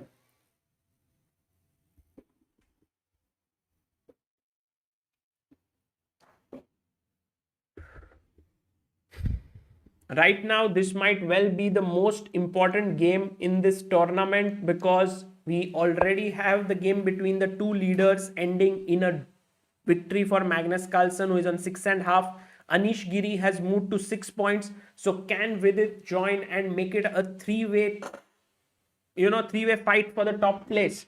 He goes knight g e5 and bishop e2 is a very cool move. I think Rapport also has kind of sort of dusted himself and said that, okay, I understand that Vidit's knights are now very good, but I must do something about them. So bishop e2, taking in control the f3 and d3 squares. But guys, why not knight d3 still? I can go in, you take, I take. And now the question is, if bishop g7, I still take, you take bishop takes c6, and now bishop b7, the bishop comes back and I can chop off this pawn with the threat of rook d1 mate there. So clearly Vidit can play knight d3 in this position, but he might be thinking about some other possibilities as well. And one natural move that does come to mind is taking on b5, because after ab5 I'm playing knight d4 and I am kind of controlling with my knight some very good squares. But the problem with bishop b5 is that he might take back with the bishop here, and I don't have any good checks. I mean, okay, I can give knight f3 check, but there's king g2. So he can't do that right now. And so Vidit drops back his bishop to b7, another very interesting move. But there are some tactical things to notice, guys, because firstly, knight a7 is definitely something to think about. But Vidit is like, okay, ek pawn mein kya hota hai yaar, let's go in knight d4, let him take. Now I'm threatening here, also I'm threatening this pawn. So you take here, I take here. Now I'm threatening to take on e4 once again. So let's say if you try to defend it with f3, then maybe just rook d2 or even rook b4 with the idea of rook d2. And such positions, I think black has full compensation for a missing pawn, because look at his active pieces. They are very well positioned. So Richard Rapport does have knight a7, bishop e5, but knight a7 will be met with knight d4 in the position. So everyone's saying that Magnus trolled Anish in his interview. So guys, you can go and check it out. That interview, they later on also upload it on Tata Steel Chess page, on YouTube page, where you can find all the interviews. So for now, bishop b7, 7 minutes 20 seconds for Richard Rapport. He has to make 15 more moves with it. Has been handling his time better than Rapport, always keeping that 2-minute edge on the clock. Other games which are going on, Praggnanandhaa versus Karjakin, still both sides moving back and forth. Who knows, maybe they are agreeing to a draw or what? Because look, rook e3, king f7, rook h3, king g6, rook e3, king f7, rook h3, king g6, rook e3. Oh, maybe this is the final move, yeah? One time king f7, rook e3, king f7. Rook e3, king f7, rook e3. So if Sergey plays king f7, it's a draw. But he could go rook e8 as well. And this is Caruana versus Nils Grandelius. Oof, crazy position, crazy. But I think bishop f4, and Caruana has to be careful here, although his position looks great after 96. Maybe around equal, yeah? Duda versus Andrey Esipenko. Duda is better. I mean, Duda has been playing really well, but the results have not been going his way in this tournament. Going back to Richard Rapport versus Vidit's game, and Richard is still thinking. He's down to 6 minutes. Meanwhile, Avik Bose has sent a super chat. Sagar bhai, if you are a chess journalist, why don't you cover more of foreign players' games? I know you do, but not that much, right? Would you then consider yourself an Indian chess journalist because you mainly cover Indian chess? Well, it depends on certain events and how I want to cover it. Because let's say when I go to tournaments like World Rapid and Blitz or World Championship, I try to cover it entirely, like, all the games, sort of what's happening and all of that. But when I'm doing such live streams, there are more people who follow from India, so I try to cover more Indian games. But again, I mean, if everyone wants to see more international games, more of all the players, I don't mind. I just enjoy watching chess. I just enjoy analyzing chess. So yeah, I depends on my mood a lot as to what I want to do. But because ChessBase India is mainly covering Indian games, so of course we try to cover a lot of Indian games. I mean, ChessBase India covers Indian kind of players, so we do that. Okay.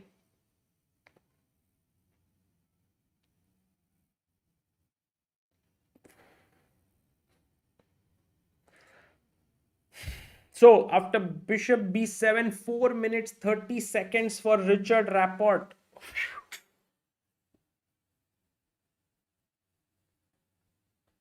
I think he is under some pressure, and maybe when the pressure gets to you, you get this kind of feeling that I must simplify, because जितना ज़्यादा piece board पे रहता है, like so many pieces on the board, it suddenly starts to get a little bit difficult to, you know, look at all the tactics and all, and then the time is going low. So I think Rapport is going to take on a7. This is what I feel. Take on a7, knight d4. I mean, I don't know, but this position does look very, very good for black. Because after f3, I mean, okay, we looked at rook b4 here, but also f5, hitting here with the knight and the bishop. You know, also the thing is that Vidit has managed to make some. Oh, he goes rook d1. He plays his rook to d1. Not a mistake or anything. So Richard is also keeping up the pressure. Yeah, he's not releasing it. Like, okay, let's keep fighting. Let's keep fighting.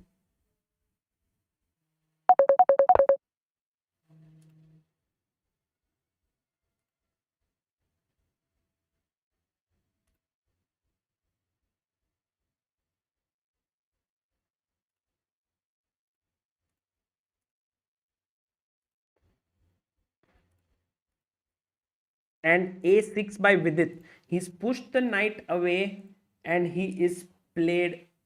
But guys, one thing is very certain, that you don't need to move the knight. ये हमेशा सोचो कि अगर opponent is giving a threat to you, is it an empty threat? Because take, now if I take on b5, ab5, my knight has to move, and if my knight has to move, then the other knight is hanging. So actually speaking, this is not really a threat.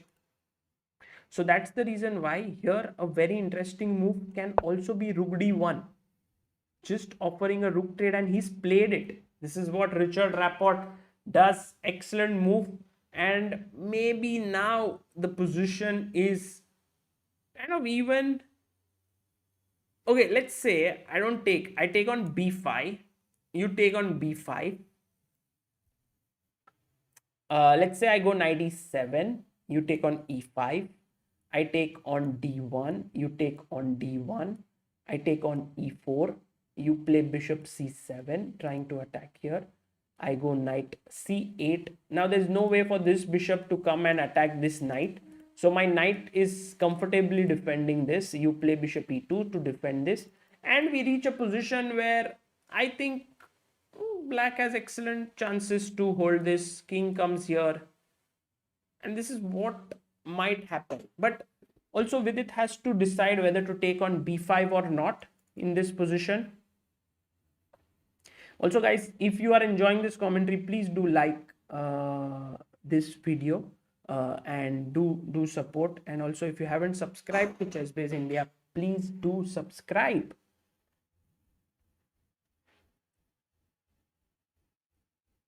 Nine minutes 12 seconds. Also, let's quickly catch a glimpse of what Arjun Erigaisi is up to after rook d8 here. D takes c7. Oops, sorry. Take, queen takes, king takes, knight e2. It's Arjun's move. And Arjun's opponent here, let's say if I go rook d2, knight f4, take. Okay, this I'm not sure. Yeah, what would happen? Maybe rook h7, attacking this, then this. Not so simple. Not so simple. Knight e2, rook d2. But there's this move rook d6, which is very difficult to play actually. Because after knight f4, you go h6. And then if you take here, I take with the rook, and h7 is not hanging. That's, I think, not very human to play. But we'll see. Arjun is not a human in this tournament. Yeah, he's playing like superhuman. By the way, Joy Datta has sent in a super chat saying, Saga, thanks for always highlighting and helping Indian chess players. Now we have a very detailed view of what is happening in Indian chess, upcoming talents, and all the achievements by Indian stars. Well, thank you so much, Joy. And I'm glad that you guys appreciate it. In fact, what I've realized is that so many of you have actually connected to so many players in a deeper sense. It so happened that one of the viewers who was watching live commentary sent a very nice mail. Oh, by the way, Rook takes, Bishop takes to Praggnanandhaa, but he didn't have his email ID or anything. So he sent it to ChessBase India and he said, Pragg, you fought very well against Magnus Carlsen. Well done. And we just forwarded that mail to Pragg just in case, he would read it at some point after the tournament. In fact, Praggnanandhaa replied back to that person saying, thank you so much. So, it's like there is such a nice connection between you people who's watching and rooting for the fans and the players who are also appreciating this fact. And by the way, Vidit has taken on b5, ab5, and now where does he move this knight, or does he not move it at all? Also, we have so many people who have started supporting so many, like first of all, these memberships which we give to players as support. But the second thing is also there are people who have written to us saying that we want to support individual players. Like recently we had Mrutyunjay Jalan from Assam, who contributed 7.5 lakh rupees to two young talents from Northeast, Shahil Day and Mayank Chakraborty. Recently, Shahil also got a new laptop with that amount, and he's also training. Mayank did training sessions with Swayams Mishra. So actually speaking, you guys are also supporting the chess boom in a big way. I also received a mail recently from Prabodh Prakash, who was here in the mail in the chat couple of days ago, and he said he wants to support a chess player to the tune of rupees 10,000 every month. That's 1,20,000 a year. So there are so many young talents in need of support, and you guys are providing it. And I and ChessBase India, we're trying to make sure that these amounts are used for chess in the right way. So I'm really grateful to all of you for all that you do. AB5, the knight is attacked. This knight has to move, but where? If I move this knight, then this is hanging. Maybe a very good idea can be to move this knight and then take on e4 as we discussed, and then the game should most likely end in a draw.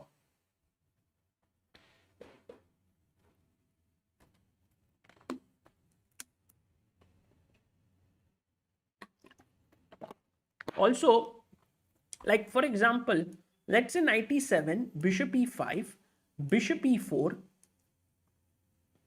bishop c7, knight c8,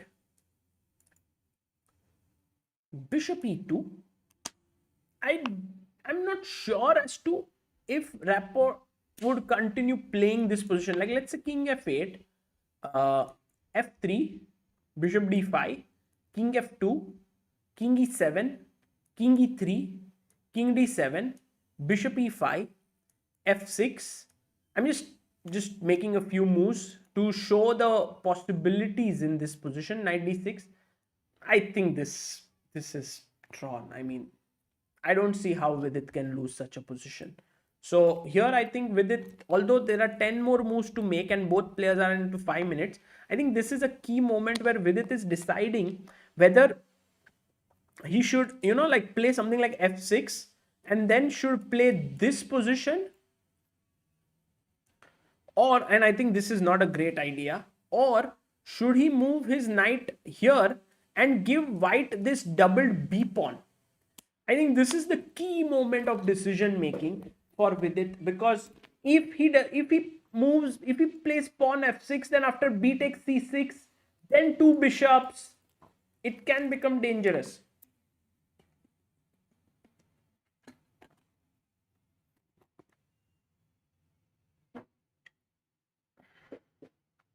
Yeah, it's a very nice position where sometimes it's very difficult to understand what's happening, because this is hanging, but if you look calmly, and generally guys, I'll tell you one small thing which you should always do when looking at something you're not understanding on the chessboard is sometimes just breathe. And this is something which I don't know, but many times when the position is very complex, you just hold your breath. It's natural. You're like, kya ho raha? But when you breathe, And you're like, okay, let's calculate. If I move my knight away, he will take here, I will take back. Okay, fine, that is happening. If I move by this knight away, then he takes here, then I can take here. And so now it's about comparison. Which is better? Should I move away this knight? Should I move away this knight?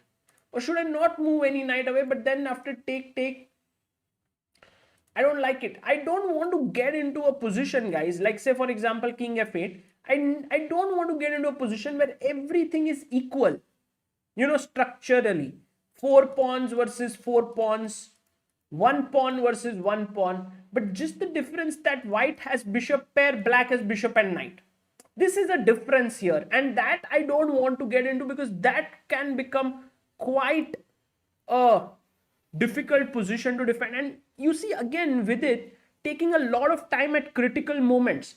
And I had this trainer, Hungarian trainer Joseph Horvath, who used to tell me that in a game there are a few critical moments that come, and those kind of change the nature of the position. Many exchanges, pawn structure is changing and stuff like that. And if you are able to identify them and take time during those moments, you are a good player.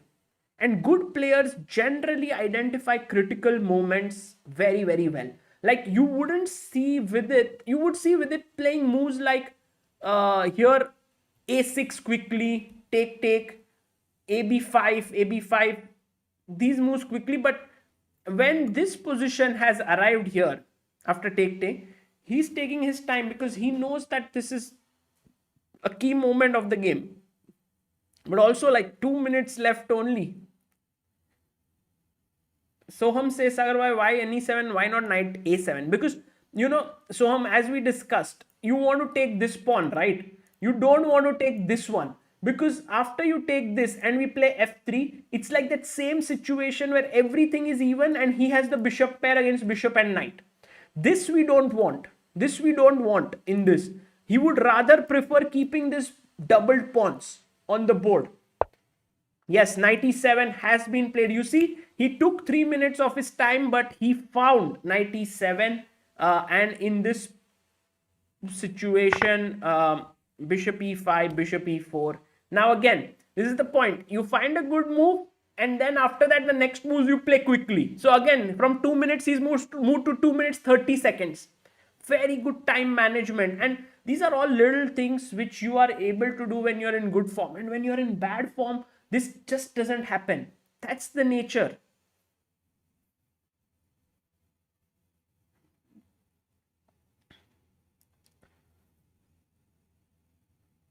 And now I think 9 more moves to play, but it's kind of an easy position. And also this 31 moves have been played. I don't know if Rapport will agree to a draw, but it is quite possible that Vidit could have offered a draw here. Maybe, maybe not. I'm not sure. But Rapport has every right to try here. But for Vidit, the defense is very clear. Like knight को इधर बिठा दो, king को इधर ऊपर लेके आओ, f6 खेल दो, bishop को पीछे ले लो, just bring his king over here somewhere. And I mean, it should be, he plays bishop e2. That is the natural move, defending b5 pawn. Once again, remember that what you don't want to do, and this is again a very important thing, after bishop c7, how is the move bishop d3 according to you? Is it a good move or is it a bad move? Please try to understand this endgame better. Two bishops versus bishop and knight. Is this a good move or is this a no?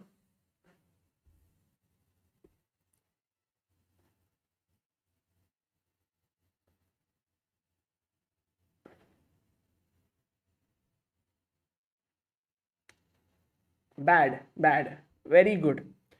Because this is a bad move, because after bishop b6, bishop b5, we land up in a position where this is a passed pawn, two bishops, and white has excellent winning chances here. So if such a position comes, you first defend your stuff, right? He went bishop e2, you play f6. Vidit has gone f6 in this position. And after bishop d4, He's gone knight to d5. I thought knight c8 may be more solid, but knight d5. Do we have anything to worry about here, guys? Samjho bishop g6, bishop c4. Idea is to take, and take here. But I think Vidit might... Oh, you don't want to play... maybe bishop e8 is one idea, because if you play bd5, ed5, bishop b6, I can take on b5. King f7 also possible, because if you take, now this opposite colored bishop should be drawn. It's like bishops have been traded. So knight d5, f3 has been played here in this position.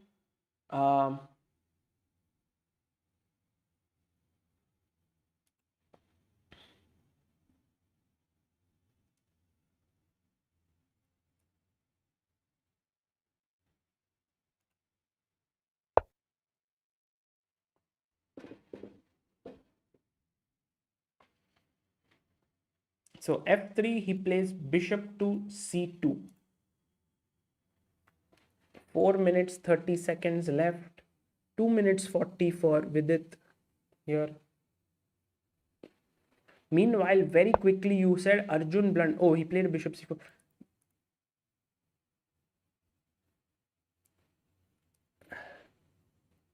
King f7, bishop d5, e5, bishop b6, bishop d3. So maybe king f7 looks good. Also, Arjun's game, why did you guys feel he made a mistake? Let's have a look very quickly. Knight e2, he did play rook d2. Knight f4, he did take on b2. Knight g6, h6, rook h7, king b6. This move you thought was not good. The right move here was rook b6, and after you take here to play king b8, king a7. So Arjun decided, but guys, think about it. Is it a blunder? It's king a5, take here, king a4, rook g5. See, he's winning. He's winning. But the thing is, it's not so simple still. I mean, black had to play rook here, and then you take here. I mean, for my mind, it seems like black has a slight lead when it comes to pushing his pawns, because g4 is not coming. This is pinned. And my pawn is pushing ahead very quickly. So in a way, humanly, you think that this move, by the way, that position was still good drawing chances. He went rook g5, and now Arjun has to find this move f4. Now again, it might say like a huge winning position here, but the difference is very subtle. Like, let's say rook g4, I play here, you go not b6. Every single tempo is very important. Rook f4, king takes a3. And by the way, guys, here after rook g5, this is the 40th move for Arjun. So he has to find this in 10 minutes. Okay, 10 minutes is a lot of time, but again, can you identify that this is the critical moment? The engine says this is Arjun, think. But Arjun doesn't have an engine there, right? He's thinking on his own. But now you can see the pawn is moving very quickly. This f4 move, very powerful, very powerful. If you were to play, let's say, rook b5, the main issue here, guys, is that your pawn is not... It's all about promoting your pawn. So then the natural question is, why can't you go b5 here? Because after rook f5, king a3, this also should be better. But then after king h3, b4 means there is rook check here. So you go a5, g4, a4, g5, b4, g6. And suddenly white is the one who's going super quick. I want to go here and stop. But then maybe king g2. And I might have to just check and agree to a draw.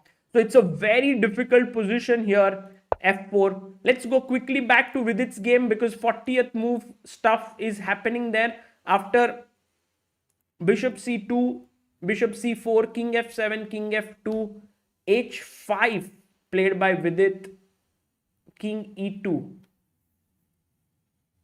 Guys, this game is not going to end easily, yeah? The engines did not prefer this move h5. Although for human beings, it seems pretty natural to gain more space. I don't even know why. because king e2, actually the right move here is bishop d1.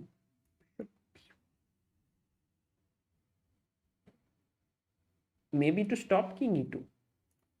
Now no king e3. Now not king e1 because this is hanging. And if you play f4 here, I don't know, king e8.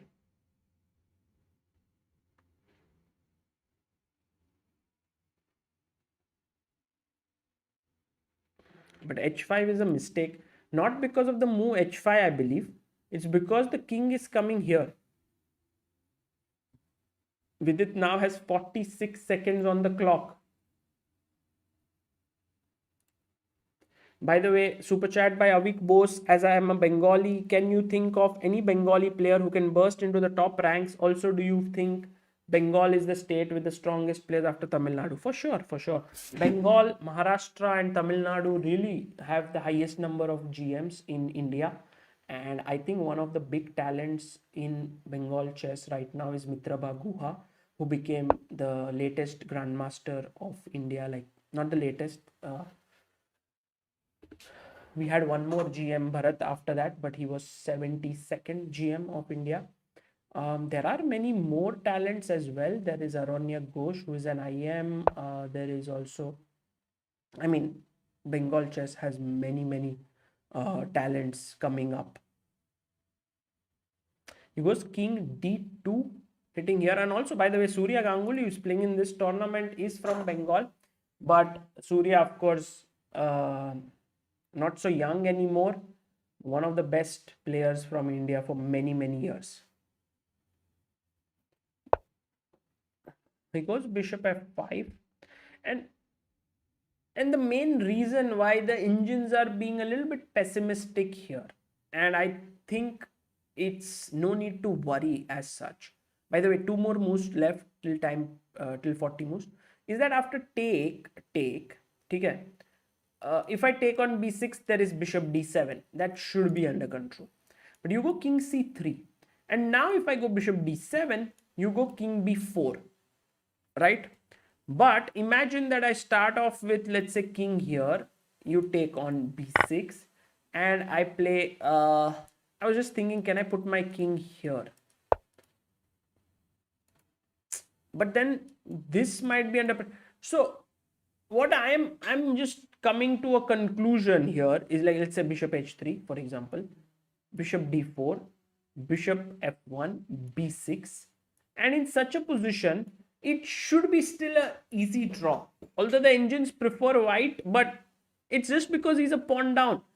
Because of the opposite colored bishops, this should be a draw. This should be quite an easy draw. By the way, he's taken. Oh, he's taken king c3. Oh, it has happened, guys. I was just thinking Richard might not do that so soon. But I think for Richard, it seemed like to do it this at this moment was the right time. Why? Because could he not have waited like bishop f2, keep the bishops on the board? He could have. But he thinks that playing this position now, he will protect his b5 pawn and he will win the b6 pawn. Because Vidit can't reach the b6 pawn here in one move. So Vidit goes bishop h3. And now the point to note here is, firstly, 40 moves are done. So Richard will think for a long time now. He's 50 more minutes. But my thing is that, let's say if you were to take this pawn on b6, okay, I go bishop f1. Just let's try to analyze. You go here, I play bishop back. You play f4, okay. What is White's winning idea is that he wants to put his bishop on d4. I'm just wondering. It's just a sort of interesting idea to go d4, give back a pawn, and then use your bishop to defend this way. It might not be so silly, guys. It might not be so silly. King d7, king a5, king c7, king b6. If I can get my king to b7 here, could be interesting. But okay, let's say I don't want to give the pawn here after bishop b6. Bishop f1, king b4, king bishop g2, f4, not d4, but I play g5. And as we already know that exchanging pawns is a good idea when you are behind in material, because that gives you more drawing chances. If you play f5, I go bishop e4 and I pick this up. So you play, let's say, bishop e3. I try to take, I can put d4, giving up the pawn now in better circumstances. I can also play, say, gf. I can also go g4. If you come to c5, I go king d7. Now you don't have a path to come in, so you try to go to b6, d4, bishop d4, and now f5, king a7, king c8. And this is exactly what we are talking about. This bishop now controls this, and white may try to come this way, but when he comes there, I can just defend. So huge drawing margin, yeah, in such endgames. Unless I'm missing something very obvious, I still feel that this is a draw. Let's have a look at Praggnanandhaa's game, because whoa, people were saying Praggnanandhaa was better, but seems like, so in the game we were repeating like rook e3, rook, king f7, rook h3, king g6, rook e3, king f7, rook h3, king g6, rook e3, and then suddenly Karjakin was like, no, bro, I'm not giving you a draw.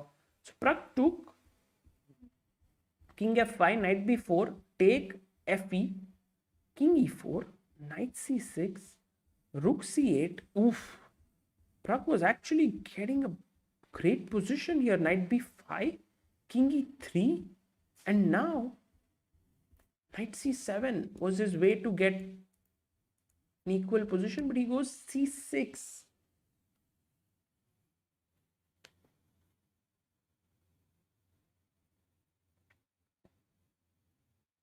And the winning move here was rook c8, because after c5, c7, e5, fe, fe, de, d4, e6,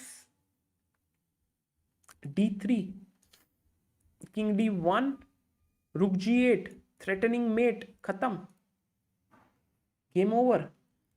But he's played not rook c8, provoking c7, he goes direct e5, and now after take, let's say fe, Pragg might have to find knight c7 here, rook c8, knight d5 check, king d4, knight b4. It's very subtle actually to provoke that c7 move, so that, you know, provoking c7 meant that there wouldn't be knight c7, not here. I mean, instead of e5, going rook c8, provoking c7 is so anti-intuitive. So he goes e5, he had hardly any time, so he plays it. Good drawing chances for Pragg still. Meanwhile, Richard Rapport has snatched the pawn on b6. It's the 41st move. Tushar Gaur says Rapport hasn't made a single mistake. I would say Rapport hasn't made any errors as such, but he did give up quite a sizable edge in the early middle game. He was much, much better. Both Anish and Magnus have tweeted. Twitter wars in progress. Let's see. Carlsen, what did he say? Magnus Carlsen. Oh, Magnus Carlsen winks, huh?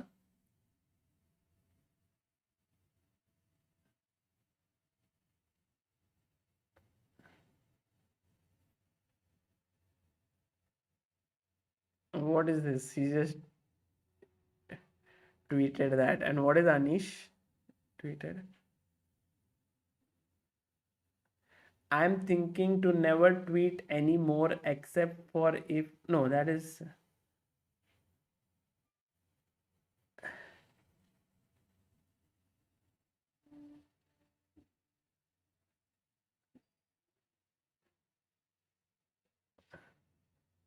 The timing, he says. I don't know. These two guys have their own. Yes, time control is done. Vidit is not on 0. He's got 50 minutes more, so don't worry, guys. Let's go back to Arjun's game. What happened there? Did Arjun play F4? Oh my god. Arjun has played F4, guys. Arjun OP. He has once again found the best move in the position. He has pushed his pawn to F4, and now it's winning. It's winning. It's totally winning. No, just I can verbalize this. Rook F6. The main point is you're not getting B5. Rook takes A6 is hanging. And if you were to take here, B5 is slower here. King H3, and somehow white also is pushing his pawns. But with F4, when you do this, what happens is that for a move, these pawns cannot move. So you have to get rid of it. So you can get rid of it through G4 or through F5. Whatever you play, I'll go B5. You take here, I take on A3. I get that extra move in. And in such endgames, that extra move can mean so much more than in normal positions. Like, okay, you can try here A5, King H3, or maybe you can start off with King H3. I go B4, you go G4. Remember, we were analyzing this B3, G5, Rook C2. You do G6, maybe B2, and I'm the one who's queening first. Okay, a week, boss. So many super chats today. A week. To those replying negatively to my super chat, guys, chill. I'm an Indian above anything. If you saw my super chats, which is my favorite, please let's not bring toxicity in this. Okay, well, a week. Thank you for all your super chats, but don't worry. I just enjoy the chess.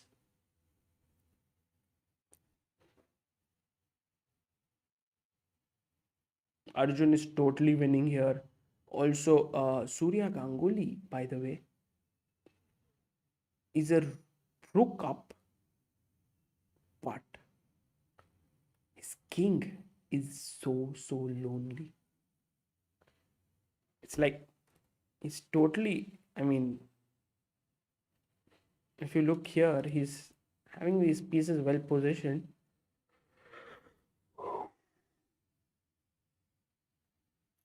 Also, but check and take here. He's losing back the exchange. And by the way, Yuen Thai 1 has drawn, and Jumabayev Rinat is equal against Murzin. So in a way, if Arjun wins, he will have then a 2-point lead over the field. 2 points with 4 rounds to go means he can just draw the remaining games and become the champion.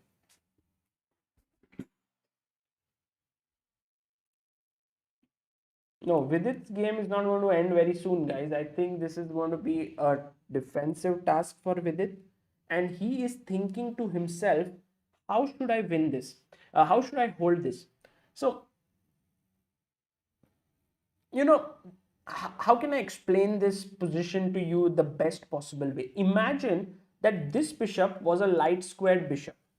This is lost for black because I have an outside passer. Also, my king is very active and all in all. But because of the opposite colored bishops, let's say firstly, if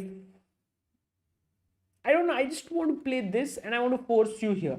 This is something I want to do. Generally, in opposite colored bishops, you try to push your opponent's pawns on the same color as his bishop. Now, next thing what I want to do is maybe improve my king. So you put your bishop on d4, right? Now I go bishop f1. You go king b4. The problem here is how should I continue, because you are coming here. I don't know. Let's say I go king d6.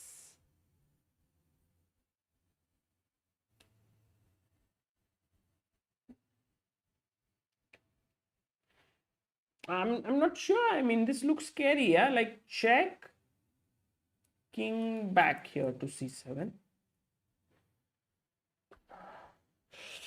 Somehow check and getting in could be an idea, yeah? But let's go king a5, king c7, king a6, bishop e2. I wait. You can't push. You are pinned. You can't move your king. You lose your pawn.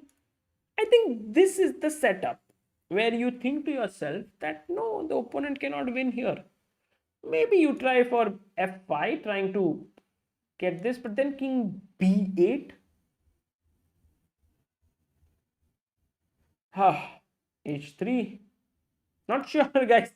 This is getting nasty, because the reason why this is getting nasty, like if I go for this pawn, you go g4, then I take, then you take, then I want to play like bishop e2 attacking here, and then you play b4, and if I go for this pawn, you go b6, and all of a sudden, yes, you won all the pawns, but after b7 I'm lost. Next move, check incoming. Like if I give a check here, you play king b6, king c7, and check here.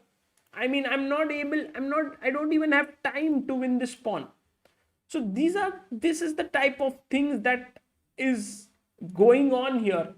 And I think somewhere Vidit might want to give up this pawn, just at the right time to avoid any problems. By the way, Srinivas Ramani, thank you for super chat. Says, Sagar, your work reminds me of Arvind Aron in the 1990s to popular chess via print media. My question is there a book manual on how to teach chess to an autistic child who has excellent visual memory? Srinivasan Ramani, thank you. I have met Arvind Aron and also Manuel Aron, and the work that they did for Indian chess has been truly inspiring. When they started Chessmate, and they did so many things to bring information. In fact, when I speak with Amruta here, or when I go to her place where she's a chess player and her brother is also a chess player as an IM, they have so many issues of Chessmate, which was the only kind of chess magazine back in the day, and that was the only way in which you could get any sort of information about chess. Then AICF Chronicle or AICF something like that began. AICF magazine began, but till some point it was only Chessmate. So yeah, I'm very I feel the work that they have done for Indian chess has been massive, and they still continue to do it.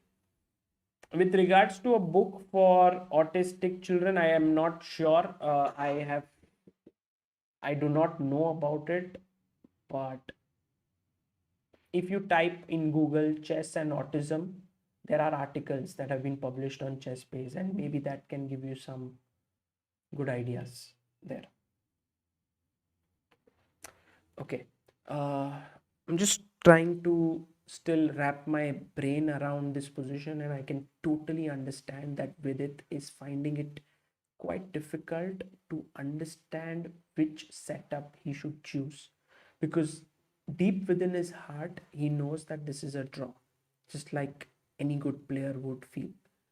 But it's one thing to feel it, quite another to actually put it into practice. And white is coming like this. He's trying to push his pawn here. He wants to put his bishop here. So I mean, that's why I'm somehow of this mindset that let's give up this pawn. It's just coming in the way, and I can use my bishop to control this diagonal. And I would not be surprised if Vidit does that. just give this pawn up. Keep your king here. Let's say king c4. Maybe just bishop b7, come back. How do you progress here? King c5. Okay, fine, I'll wait. What do you do? King b6, huh? Yeah, this is getting irritating. Like bishop f1, bishop c3. Maybe we should wait. I don't know. Here, perhaps there could be some win. But let's go to Pragg versus Karjakin game. After e5, Pragg is thinking. I think for Pragg, fe5, knight c7 is the move that he has to find if he wants to hold this. But also after fe5, there is rook c8 in between move. Because then if you go c7, fe5 is winning. There's no more knight c7. But you can take ef6, rook c6, knight c3.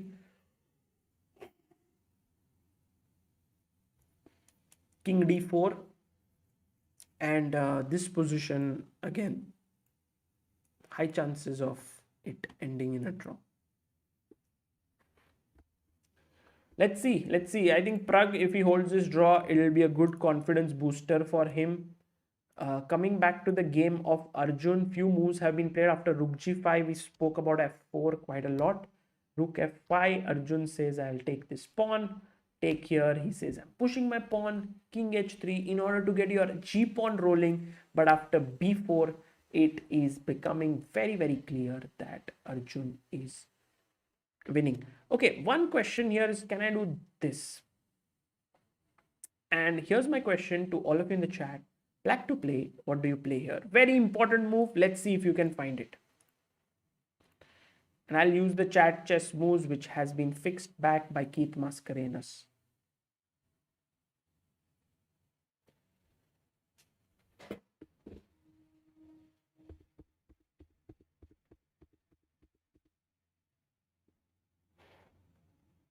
Guys, try to think a little deeper. Try to think that how you don't want your king to stop your own pawns. You want that your pawns move smoothly. Think of them as, think of the king as kind of a traffic police who is trying to let these two pawns, manage the traffic so that they can queen.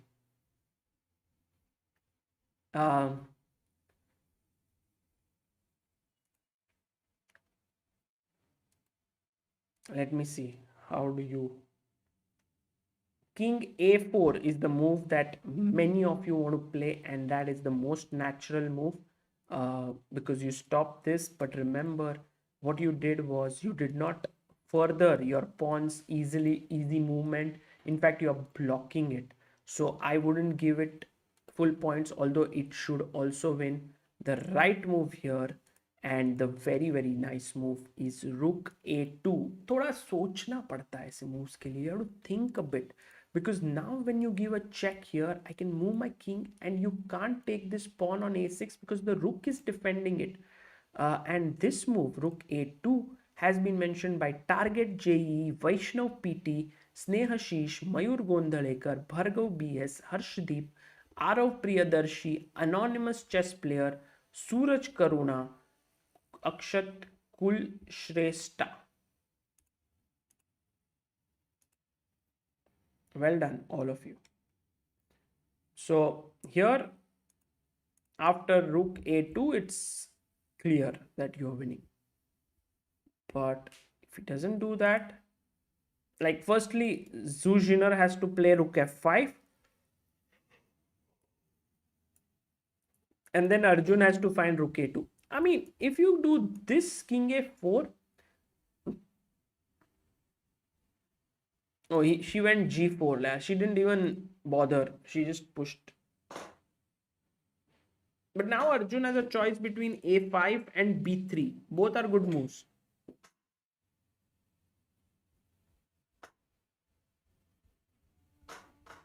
a5 or b3. I think why to spend time behind a pawn which is not yet advanced. Go b3, g5, and now an important move here, rook c2, because this rook can come here and stop this pawn. g6, b2 is coming, so you can't do that. So let's say you go here, I play a5, you go g6, I go b2, you go rook b6, and now I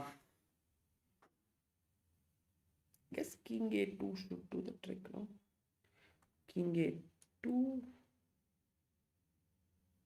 no, f4, queen takes f5, and in fact it ends in a draw.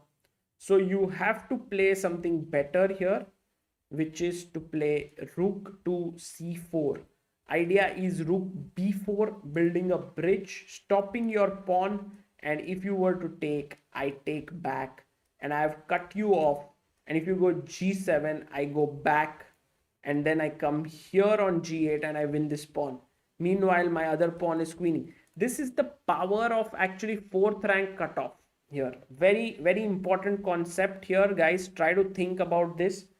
If you get a chance, cut the king off on the fourth rank. What will happen is that no matter how far advanced the pawn is, because of you are cutting him off on the fourth rank, he will, let's say g7, I go rook c8.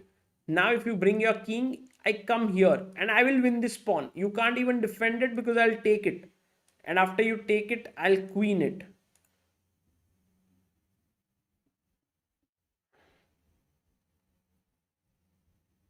So, by the way, b3 has been played here. We are going to come into an interesting moment in this game for sure. For sure. Let's keep in touch with this game. Also coming back now to Praggnanandhaa's game against Karjakin. After e5, Pragg has taken d takes e5. So after a long think, yeah, he's played it, and Pragg is supposed to be very good at calculating such endgames. It's one of his forte to calculate this. But this time he seems to have gotten it wrong, because rook c8, c7, and now, well, fe and d4, d3 coming up.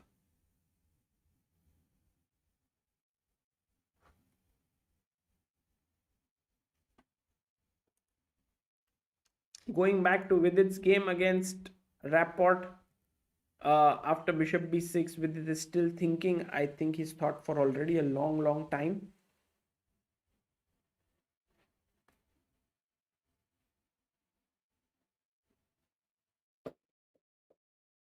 So guys, while Vidit is thinking for his move, let's try to put up a poll, I mean, on the chat chess moves. What do you think will Vidit play in this position? What are your thoughts?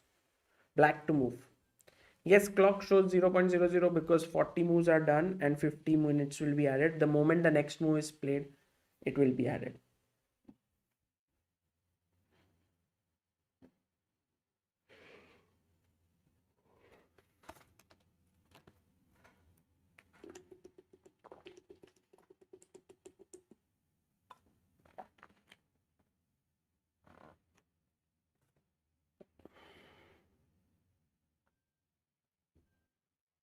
Okay, king d7 seems to be, and bishop g2 and bishop f1. So the moves that are being suggested here are bishop g2, bishop f1, king d7, king d2 is a bad, like king can't go here, right? So bishop g2, bishop g2, bishop f1, king d7, bishop c8. I don't like bishop c8, but I think it will be one of these three moves. Tuck, tuck, and here.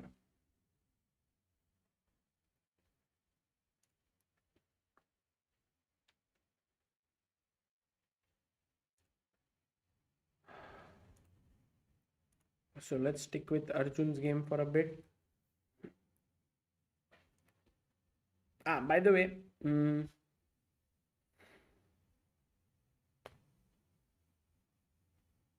I was telling you about the series which I recently saw, which really I liked a lot, and that is called Afterlife on Netflix. Have you guys seen it?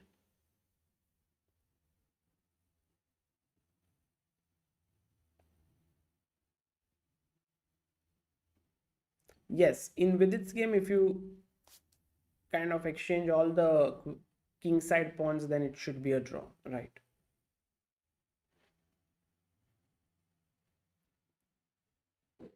Yeah, Ricky Gervais OP says Divya Aditya Joshi. Yeah, yeah. It's amazing, says Vignesh Subramaniam. Ricky Gervais. In fact, I hadn't seen him or seen much of him before, but um, Ashish Ghorpade says, please say hi to Vihan Bhandari. He's my student. Well, hi Vihan. All the best for your chess. I think it's a very nice series which I felt was very cool. Um, Not too long, but also shows how a lot of things in life is about doing stuff for other people and helping them. And I liked how they showed and depicted stuff in the movie.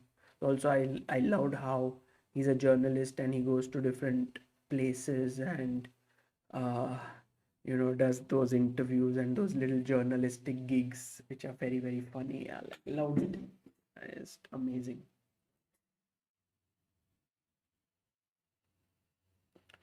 Also, when I was traveling and we were in Dubai, Poland, and all of that, we saw another series called Untold, which is also very nice. You should check it out. All those who are sports fans should definitely look at that. Some amazing stories of mental toughness, of how you're down in the dumps, coming back from it. Very cool. Very cool.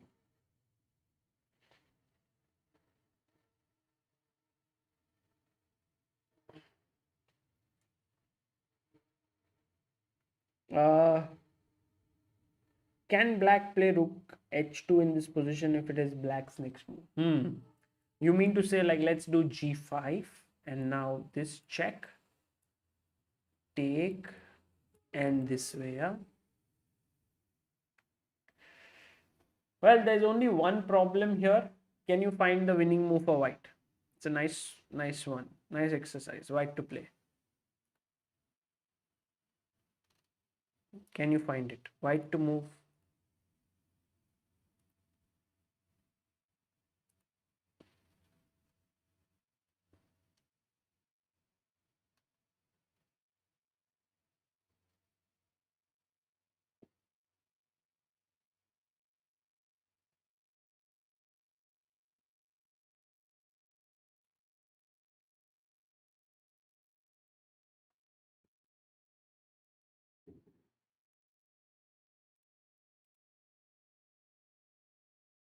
Let's see how many of you are still in good calculating mood. Awesome chat. Awesome, guys. Really wonderful. You guys are on fire. Rook f6 is the correct move. Rayan MD, Divyansh, Usha, Suparno, Prathamesh, Arham, Karthik, Sandeep, Akib, and Snehashish. The move here is rook f6. The problem here is that if you were to save this pawn, I go to b6 and you are not queening, and if you queen, I take and you go here and check and I win the queen and then I queen the pawn. So that's the reason why this is does not work. In the game, after b3, rook f5 was played, and I believe that Arjun can go rook a2 here, as we have discussed this before.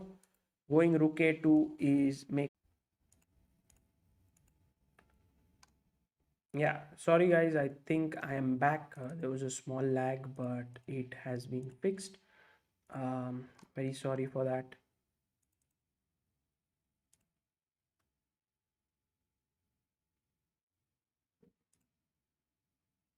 Oh, and Vidit has played bishop f1 in the position. How many of you guys had thought of this move, bishop f1? Because now this is hanging. Please do refresh the stream. Sorry for that.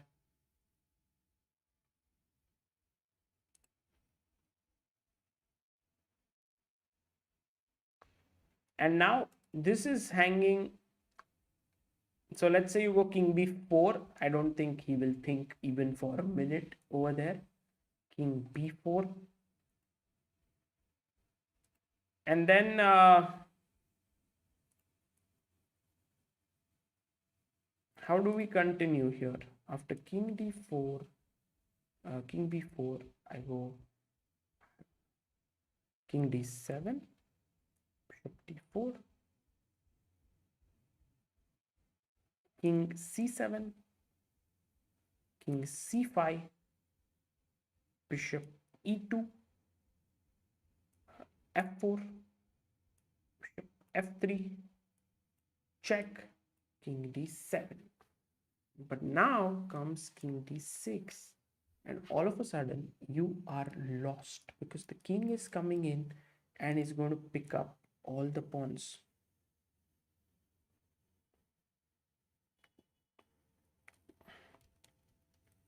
Maybe to b6 you have to play king d7 and then to b7, or maybe you can start with b4. Why to give up the pawn so soon? b4, the bishop g2, b5, bishop f3, b7, king c7, queen, you take, I come here, and this is over, guys. This is lost. Bishop e2, b6, king is coming in, you will lose one of the pawns. I have one passer here, I'll create another passer from here. You can't handle both.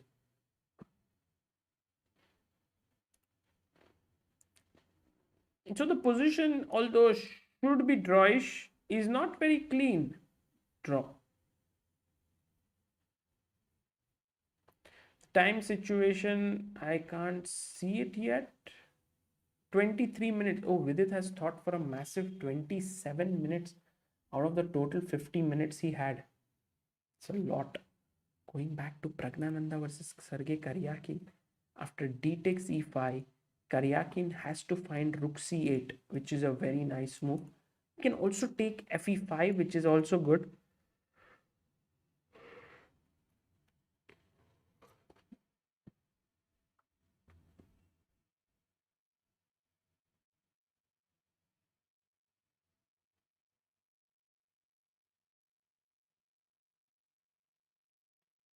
Going back to Arjun's game, after rook f5, he did find rook a2. Really, Arjun, it's very difficult that he puts a foot wrong here, and after g5, in b2 should do the trick. b2, g7, sorry, b2, g6, b1,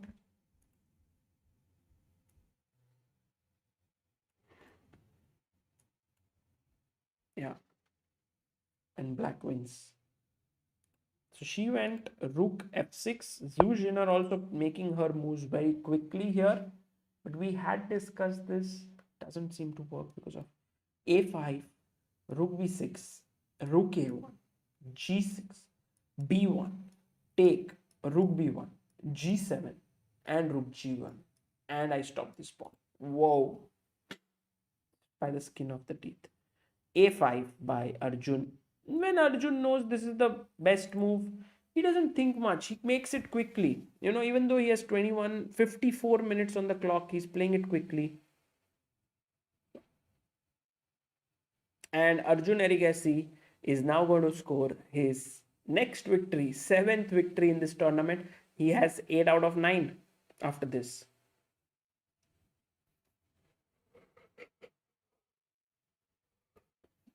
Well, with this win, Arjun might win couple of rating points and he might cross SL Narayanan as number 5 in India. Next up, he might even cross Nihal Sarin.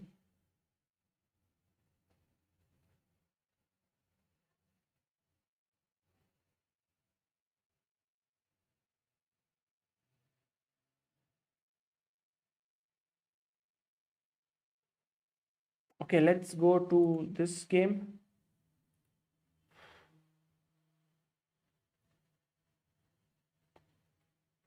And I'll still not, the move has not come, but after bishop f1, king b4 has been played. Now Vidit has only 21 minutes.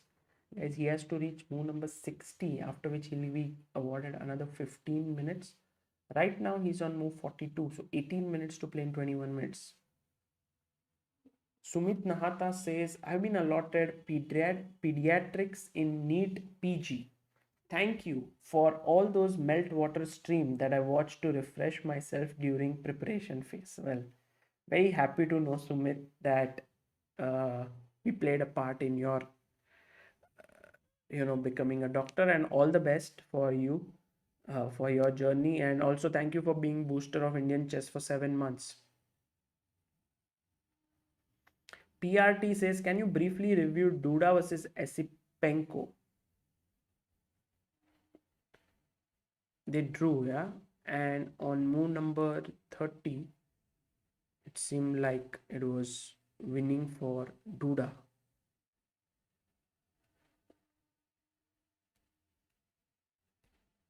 Take, king d2, rook e7, a b6, king d6. And here, Duda made a mistake with b4. I guess this is more to do with the fact that this is just positionally winning rather than anything else. Like, for example, I have 1, 2, 3, and 4 attackers. So let's say I start off here with a move like bishop b3. Let's say you go here. I move my knight here. Next move, I'm going rook a1, then rook b4.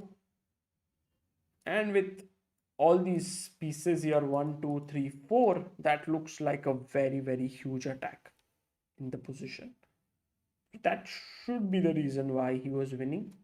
b4, he just took away a few squares from his pieces, mainly the rook here, who wanted to give a check.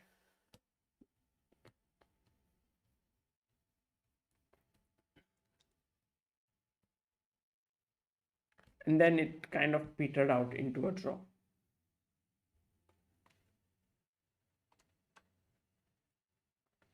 Let's go back to Rapport versus Vidit after king b4. He's still thinking. HTTV, thank you for becoming pillar of Indian chess. Wow, very kind of you.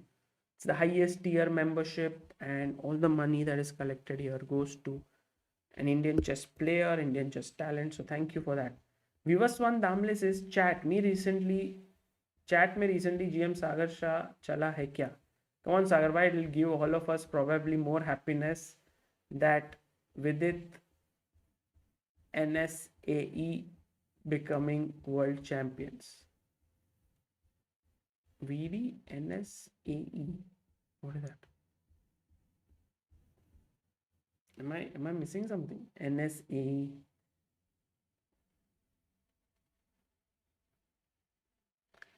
But yeah, thank you, Vivaswan, and hopefully I can do that someday. For now, I'm first of all, I'm trying to hope that tournaments start again. Because of the COVID, it's not. Nihal Sarin and Arjun Erigaisi. Ooh. I was thinking Vishy Anand and all these great players, Magnus Carlsen. So I was just looking at that. But yes, the next generation names, yeah.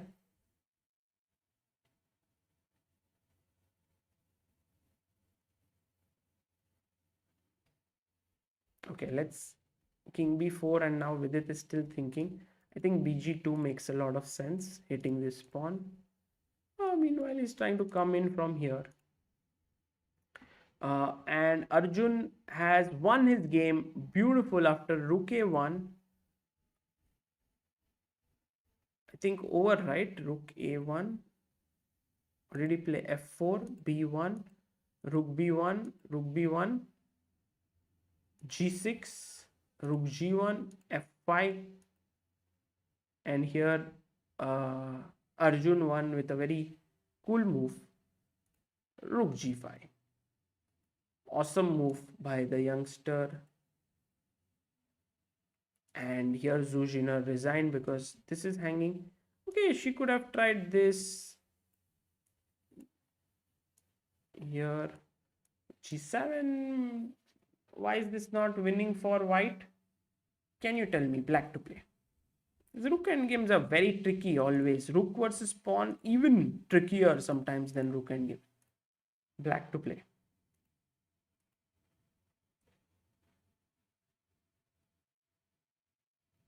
Yeah, Reverse One, thank you for your super chat. And I know that you have to be careful with the way you spend your super chat. So thank you for that, for spending this amount.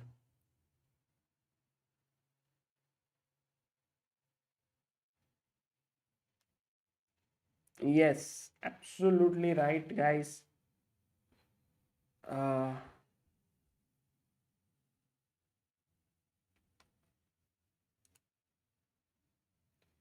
This is the correct move. Rook f1. Fantastic job. The rook goes to f1 here. And then when you queen, I give a check from the back. Then you move the king. I give a check from the back and I win the queen. So that is how it works. Arjun Erigaisi has won. Now with 8 out of 9, I think his performance might have also crossed 2900 in this tournament. Unstoppable boy. Also, I think he has crossed 2660 now. Captain OSS, thank you for your super chat. So Arjun was world number 89. Now he has world number 81, and he has surpassed Nihal and SL Narayanan both to become India number 4. Wow. So he is just behind Vidit, Anand, Vidit and Hari Krishna, and he's on 2659 now with 27 elo point gain. Simply insane what he has managed to achieve here.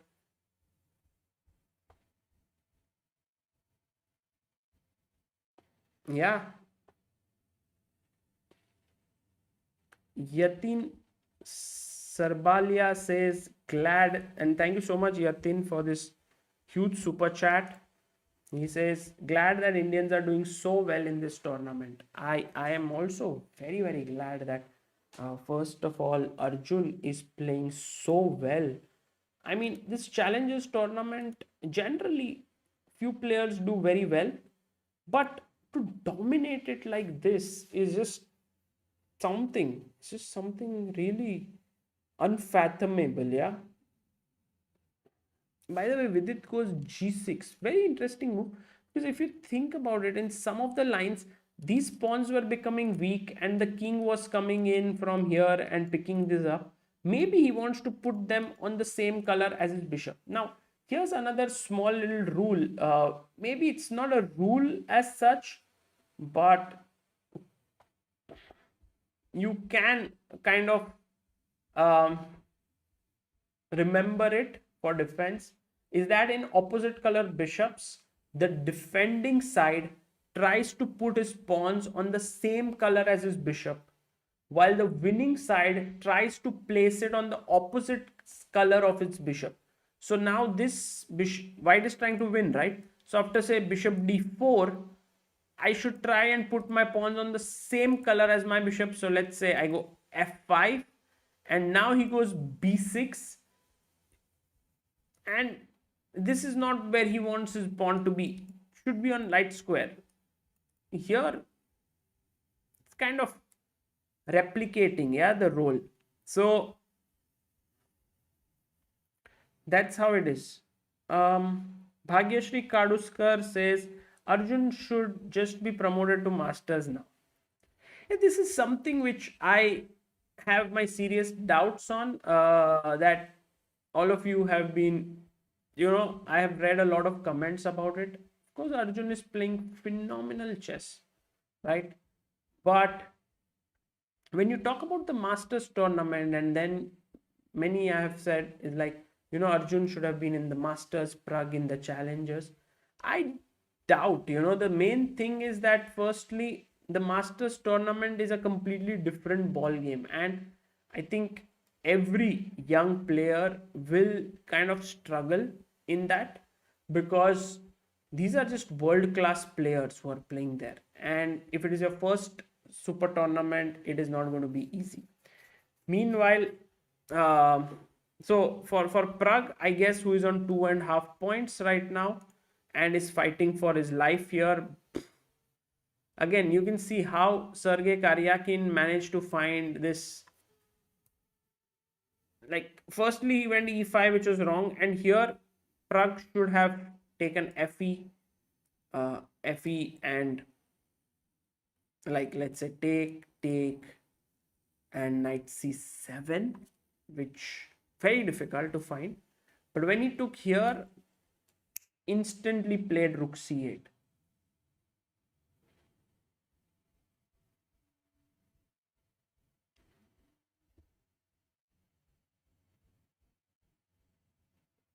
Mayur says Arjun will do well in a masters level tournament now that he has basically streamrolled the challengers. Not just the rating, but his confidence would be sky high. Yes, but he plays next year. Yeah, it is in Jan 23. Also, I mean, I remember that Vidit also won the challengers very convincingly when he was playing in the challengers. In fact, it was a two-way race at that point between him and Korobov.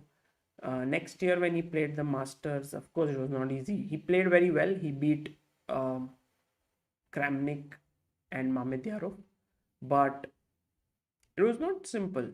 I mean, Masters is at a different level. If you think about whom you're playing, there is Carlsen, there is Mamedyarov, there is Richard Rapport, there is Anish, Duda, and Esipenko, and Jorden and Dubov, and Karjakin and Caruana. I mean, come on. This is like the absolute cream of the world of chess.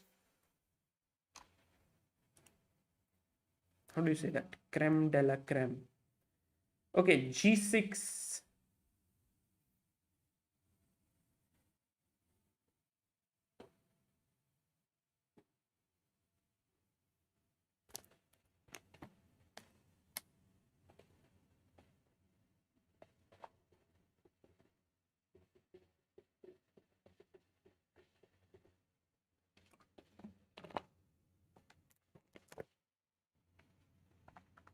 40 minutes for Richard. Amok Mulge says, Sagar, how do you compare Arjun and Alireza? How does their style of play differ? Yeah, I feel like Alireza has been at the top for way longer. He's played more super tournaments. He's played against more world class players. And I really do feel that playing against world class players is really a true test of whether you're matured into a top elite player or not. So you can play against 2600s and 2650s and close to 2700 players. But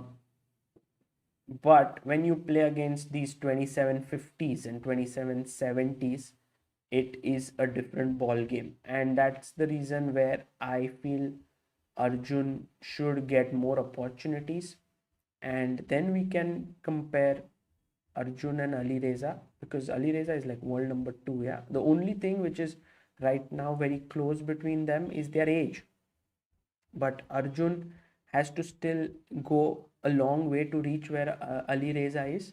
Clearly, he's showing phenomenal form.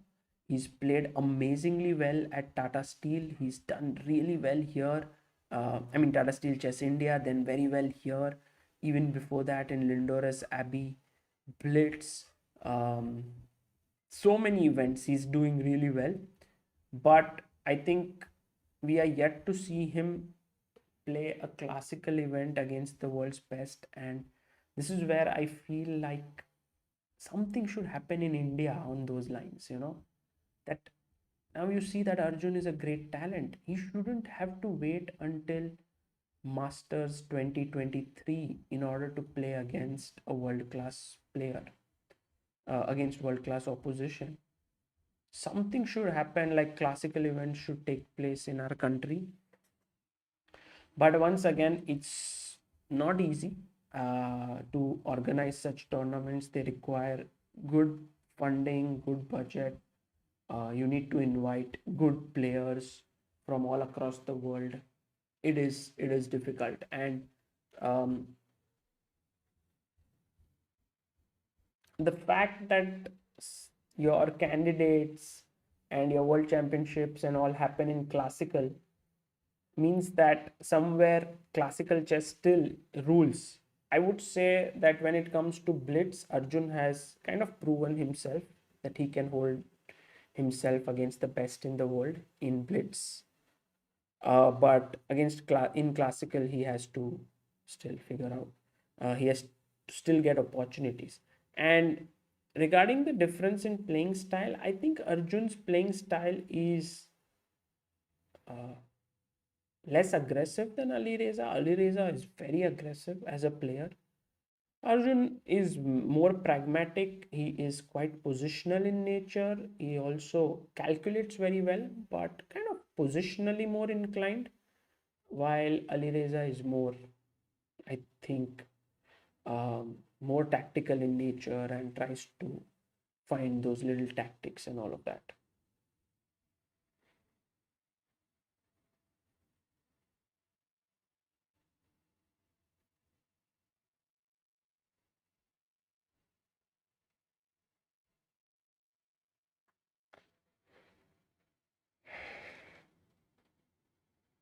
So two Indians, only two games are going on right now. Both Indian players playing. By the way, Carlsen won against Mamedyarov. Anish beat Sam Shankland. Duda Esipenko ended in a draw. Jorden van Foreest and Daniel Dubov ended in a draw. I found Dubov's interview to be very interesting, where he says that when the sun doesn't come out, I don't feel like playing. And somewhere you sense that. And have you felt that ever? That some player who's very, very creative and who is able to, you know, show some amazing bit of chess ideas. By the way, g6 go, he's gone bishop d4. I think Vidit will go f5 now, saving his pawn. But if you think about it, that Dubov is such a, yeah, f5 played on the board here, so creative. Sometimes you think that such people who are extremely creative, who are artistic in nature, painters and musicians and different kinds of people who are into arts, they need that internal motivation to give their best. And the interview of Dubov on Tata Steel Chess channel, where he says that if the sun does not rise up, I don't feel like playing, I don't feel like fighting.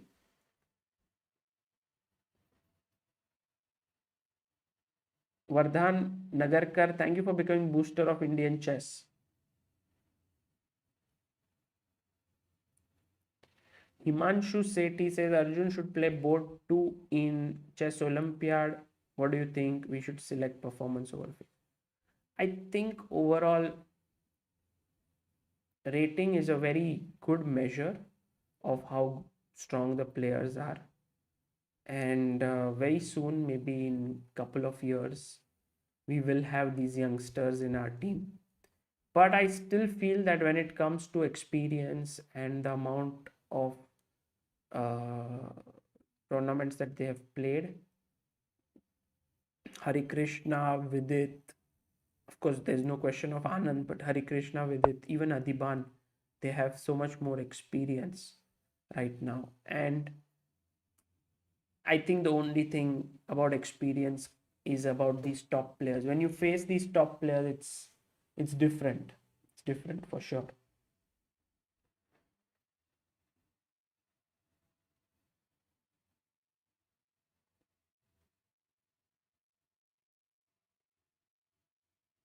F4 has been played, and now I think Vidit should get his king up. सागर भाई थोड़ी energy लाओ यार, रजत कुमार सिंह से। हाँ, लेके आ सकता हूँ, but also the thing is, Rajat Kumar, this end game is more about subtleties, yeah, than energy, because you have to be very subtle here. कैसे खेलोगे? Like, let's say I go king d7, you come king c5, I save my pawn,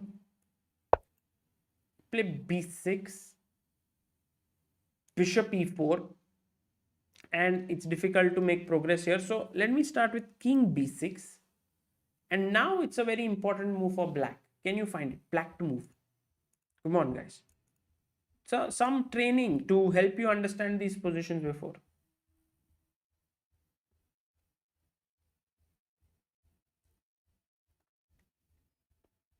Vardhan says, are there any chances of win for Vidit? The game seems very drawish.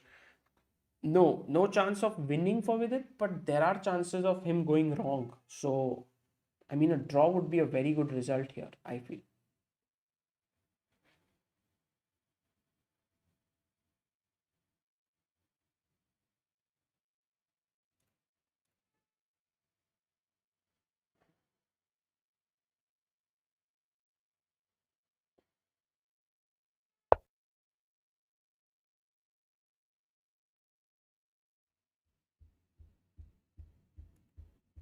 Yeah, let's have a look at this.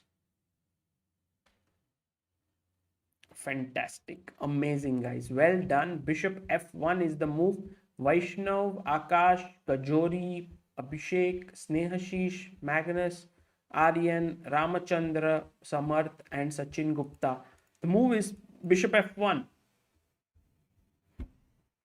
I think there is a term called pawn in crosshairs, um, which means that trying to,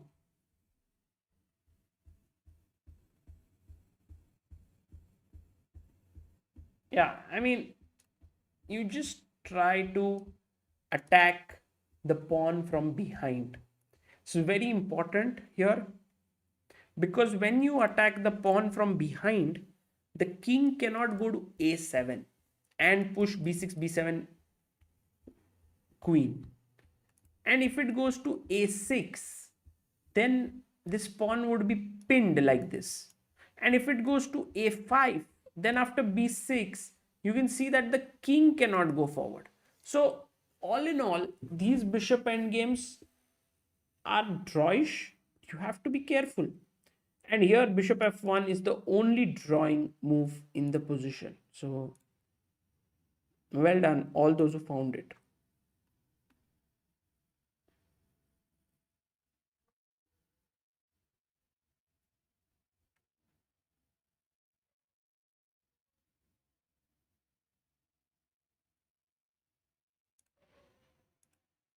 So king c5, maybe bishop g2, or maybe bishop e2 as well. Bishop e2, king b6, king d6.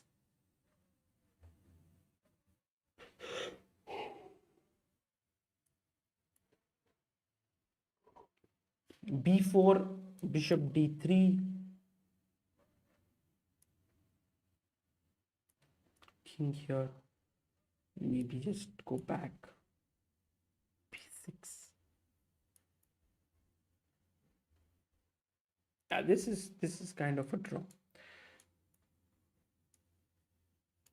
So in c5, maybe with it should just keep the bishop on this diagonal.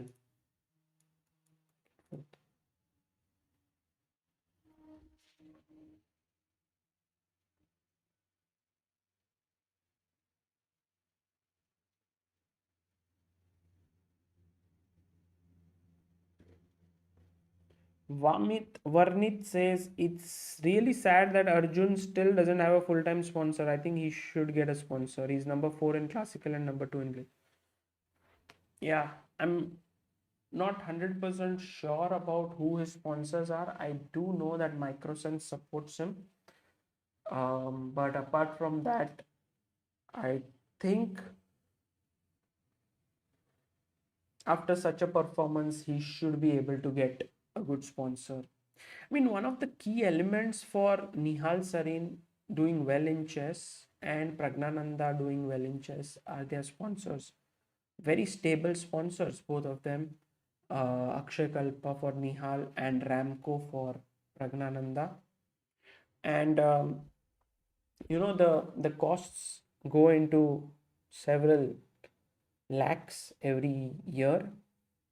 So right from you know using very powerful engines, you want to build either your own server or you want to rent powerful servers, you have to invest in that. Then the next, you need a good trainer to work with, like for example Arjun wants to work with Rustam Kazimzhanov.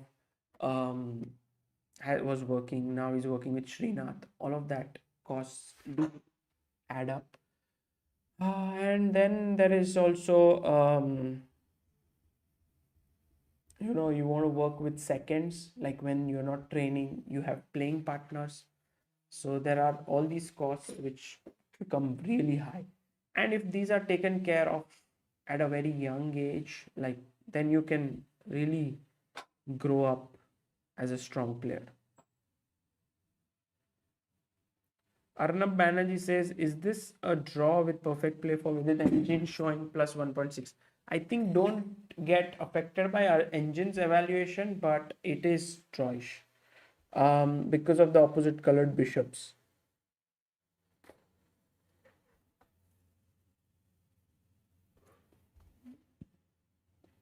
And I think Vidit needs to maintain his bishop on this diagonal.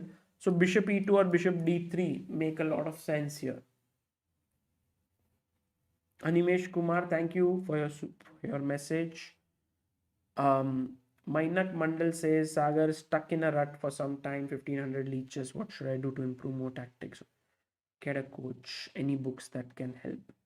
Mainak, it's very difficult to say what exactly you should do because I don't know what exactly is not working out for you. But if it is like you're making a lot of blunders, could be that tactical position, solving a lot of tactics can help. But yeah, clearly I have to check the games.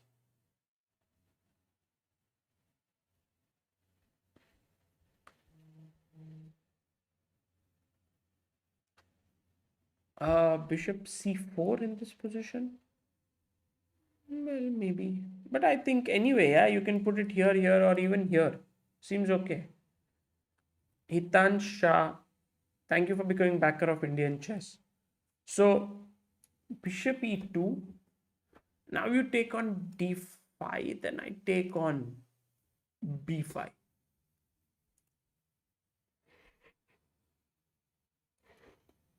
So, bishop e2, b6.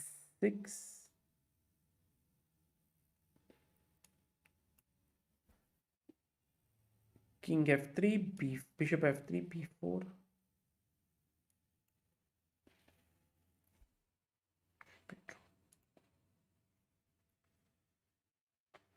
Darshan Singhvi, thank you for your super chat. Will all, with all due respect, has AICF underperformed?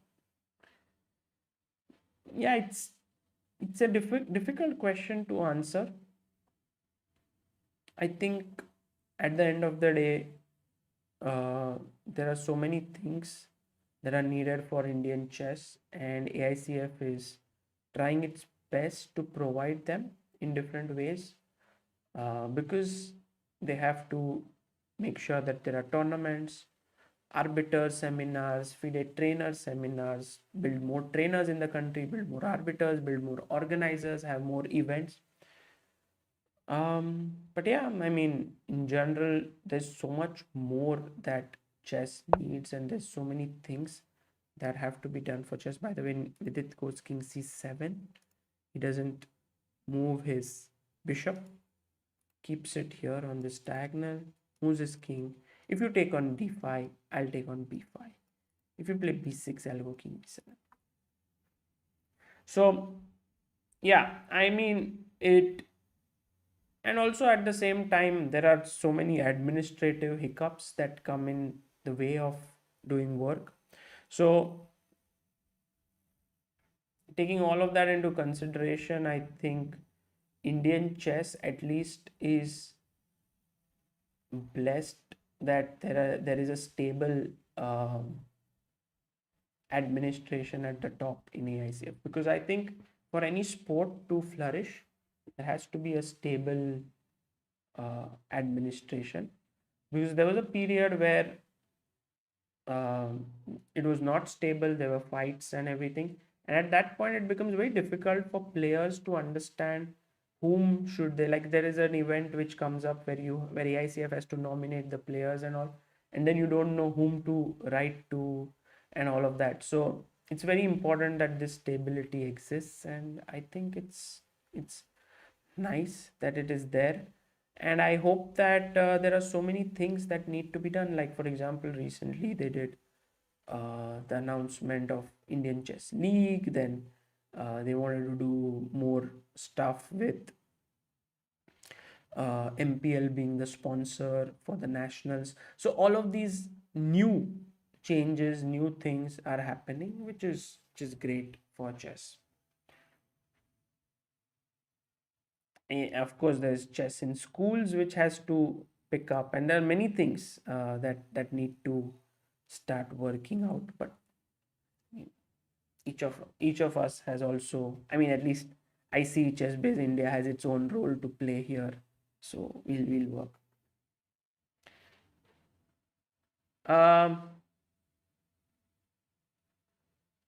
Sagar, do you coach kids like Chess Gurukul, Vinod Kumar? No, I do not coach, but I have an interesting idea which I wanted to share with all of you. I wanted to, there's this something that I wanted to do, and there's so many people who have been writing, that we want to improve at chess, and somehow they want to get better. And I used to do Dr. Chess, and I think I want to take it to the next level, and I wanted to do something like a chess talent show where all of you who are struggling to improve, and also there are many youngsters here who are struggling, can submit their names, and then we would have a grandmaster who would go over the games and suggest improvements, and say, let's say, looking at your last few games, suggest improvements in what you can do, and then keep a tab on your play and performance for some time, and then actually seeing if it works out. And this is something that I wanted to do, and let's see if I'm able to execute that, because I feel that could really help all of you.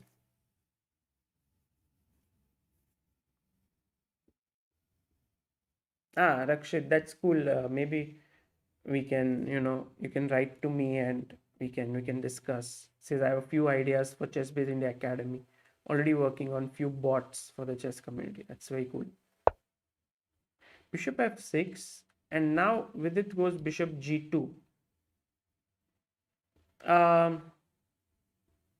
Mr. Great 1234 says, hi Sagar, I just joined. Any scope for a draw? Full scope, yeah, great scope. I think it should end in a draw, most likely.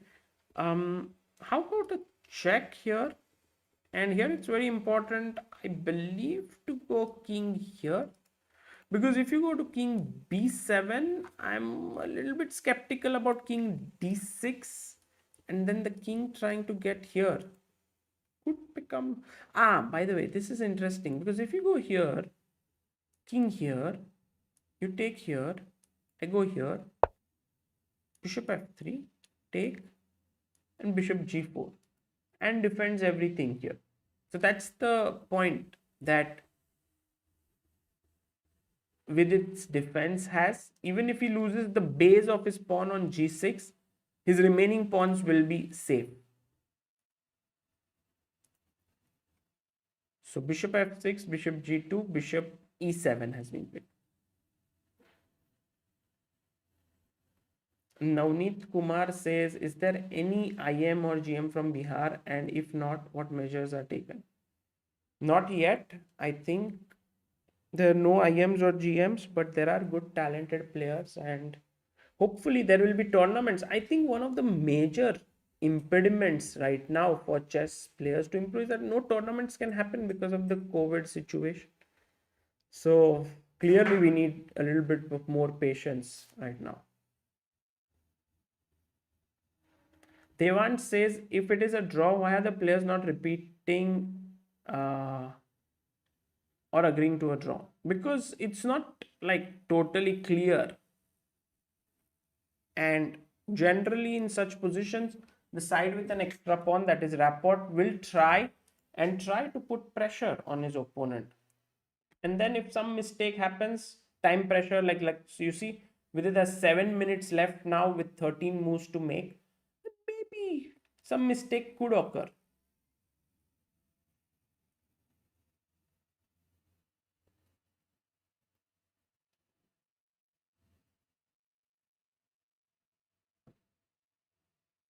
So now let's say b6, for example. Okay, bishop e7. What does Vidit do? Maybe as we discussed, yeah, giving up this pawn could be an idea.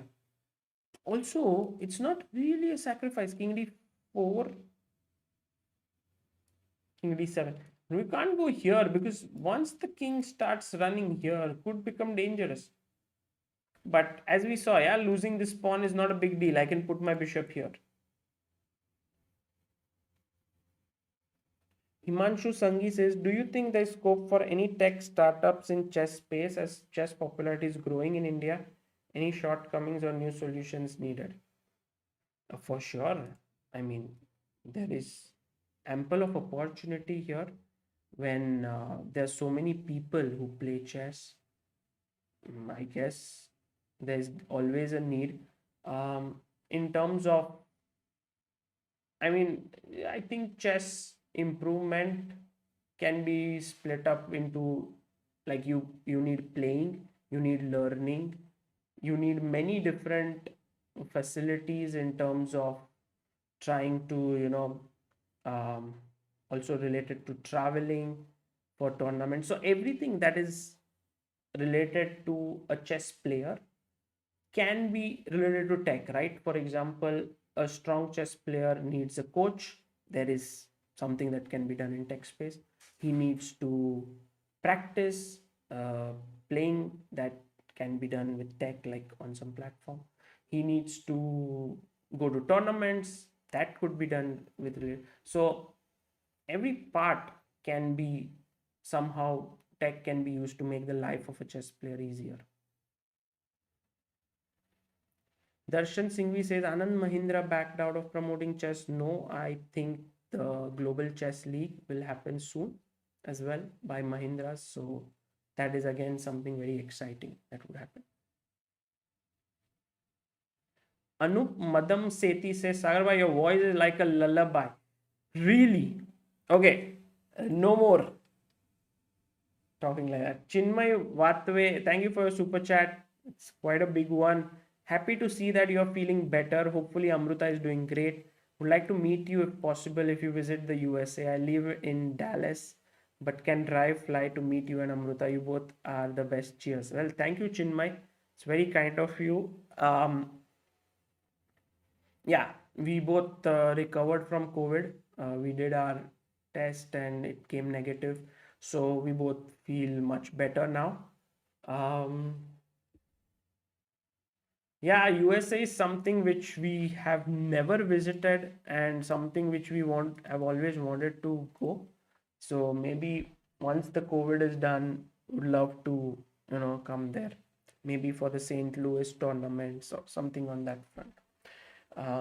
But thank you so much for the invitation.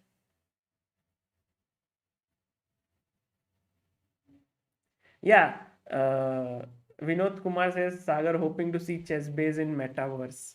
Yeah, I was trying to read about it, and I thought that that was an interesting concept, yeah, in a way. Like, for example, there are stores which are trying to like brands which are trying to open their stores in metaverse. So for example, let's say Nike, if you want to buy something in it, then right now what you do is like you go online to the website and shop. The other way is to go to malls or some outlet and shop there in person. So this one is like you can go into like the metaverse and you can get the experience of being in person there, but you are still in digitally there. And I thought it's a very good idea, right? I mean, you get kind of best of both the worlds. You don't have to travel, you get that feeling. At least that's what I understood. Maybe I'm wrong, but ooh, Vidit goes d4. Yes. I mean, I'm not saying yes from the perspective of like, ooh, it's a draw, but this is a very interesting pawn sacrifice. And it also shows that, you know, sometimes you don't need quantity. Just having the right quality is good enough. Because, okay, he takes, by the way, and Vidit now finds the very important move, king d7. Well done. So now let's try to analyze a bit. Let's say if I go back, bishop c5, you go king e6. Now what has happened is that this bishop controls b7. So the pawn can come to b6, but after that he cannot push it forward. For that, the king has to kind of go from here. But whenever the king comes to a6, I can just jog back and come to c8.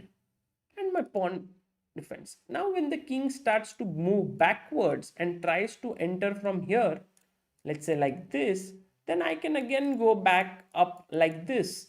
So this was a fine pawn sacrifice, and it is just completely opposite to what we call with it greedy VD. He's just absolutely not greedy at this point, gave up this pawn, and I think it should be a draw now. I don't see now too many difficulties to hold.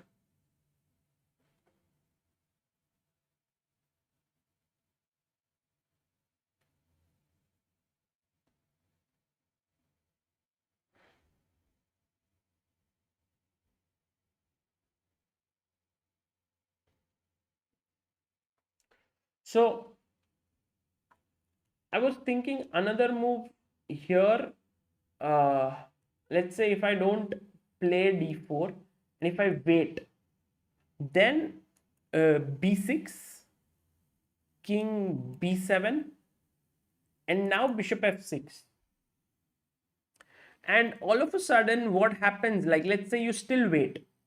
Then I go bishop d4.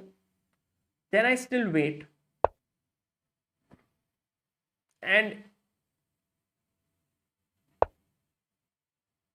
king d6. Let's say you wait. King e6. So you wait. King here. I go bishop e2. You take and bishop g4. And I say to you that, okay, fine.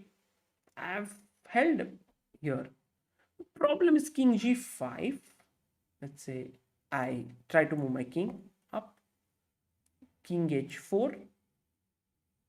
I go back. h3. You go here. And king g5. And now I will win one of these pawns here, maybe f5 or h5. And then I will create a passer here and I will win. So you see, this is definitely a danger in such a position. And that's the reason why even here there are drawing chances. It's not like there is no drawing chance here. For example, I could very well like instead of giving this pawn, what we were analyzing, let's say uh, bishop f3, b6, here. Now, for example, bishop f3, king d6, h4. and then I keep only one pawn. And if you take here, it doesn't matter. I go bishop h5, you go here, I wait, you go here, I wait, you play h3, I wait with my king. And this is a draw. So you see, in opposite colored bishops, it's very important not to let your opponent create multiple passed pawns. One is easy to hold because on light squares, white has no control. But if you allow him to create another passed pawn on the other side, then it becomes too much to handle. So, by the way, after king c5, king d7, so king d4, king d7, bishop h4 happened, king e6, king c5, king d7, bishop f6, bishop f3, king b6. So Richard now, look, Richard has a clear plan, and in opposite color bishops try to think. He wants to go here and push, but when he goes here and pushes to b6, I can go king c8, and then you can't go b7 ever. I can just keep moving my bishop up and down.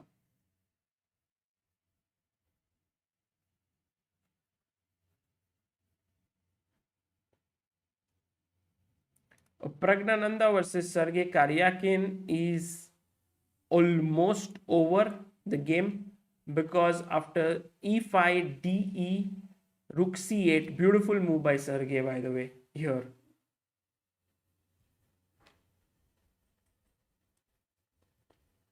Rook c6.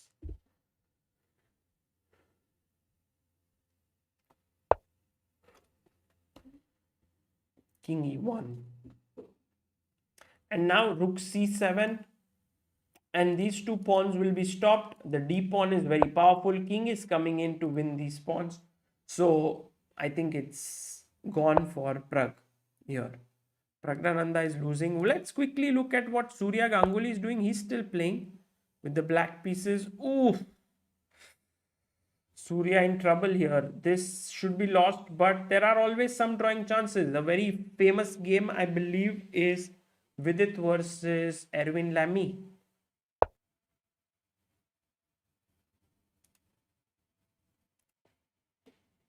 Can we, Darshan says, can we expect CBI app to play chess soon? The question is, by the way, here, if you see here, the moment he went to a7, I went to c8, stopping b7.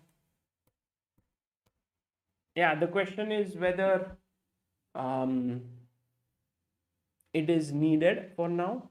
So, I was reading this book, and of course it's not about the book just, but it's also about just normal logic, normal common sense.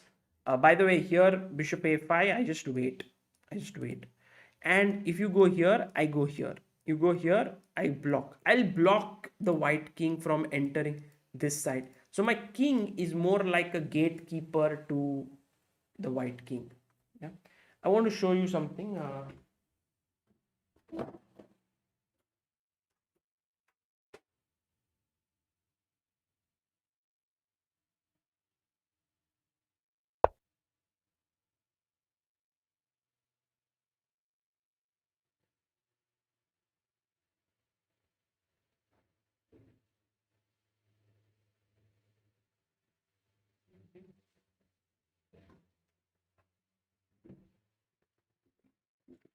And bishop g2 has been played. So the book that I wanted to show you, which I was also very interesting, is called the Fail Safe Startup, and it says, and of course it builds a very nice model where there is a square and inside it is a diamond.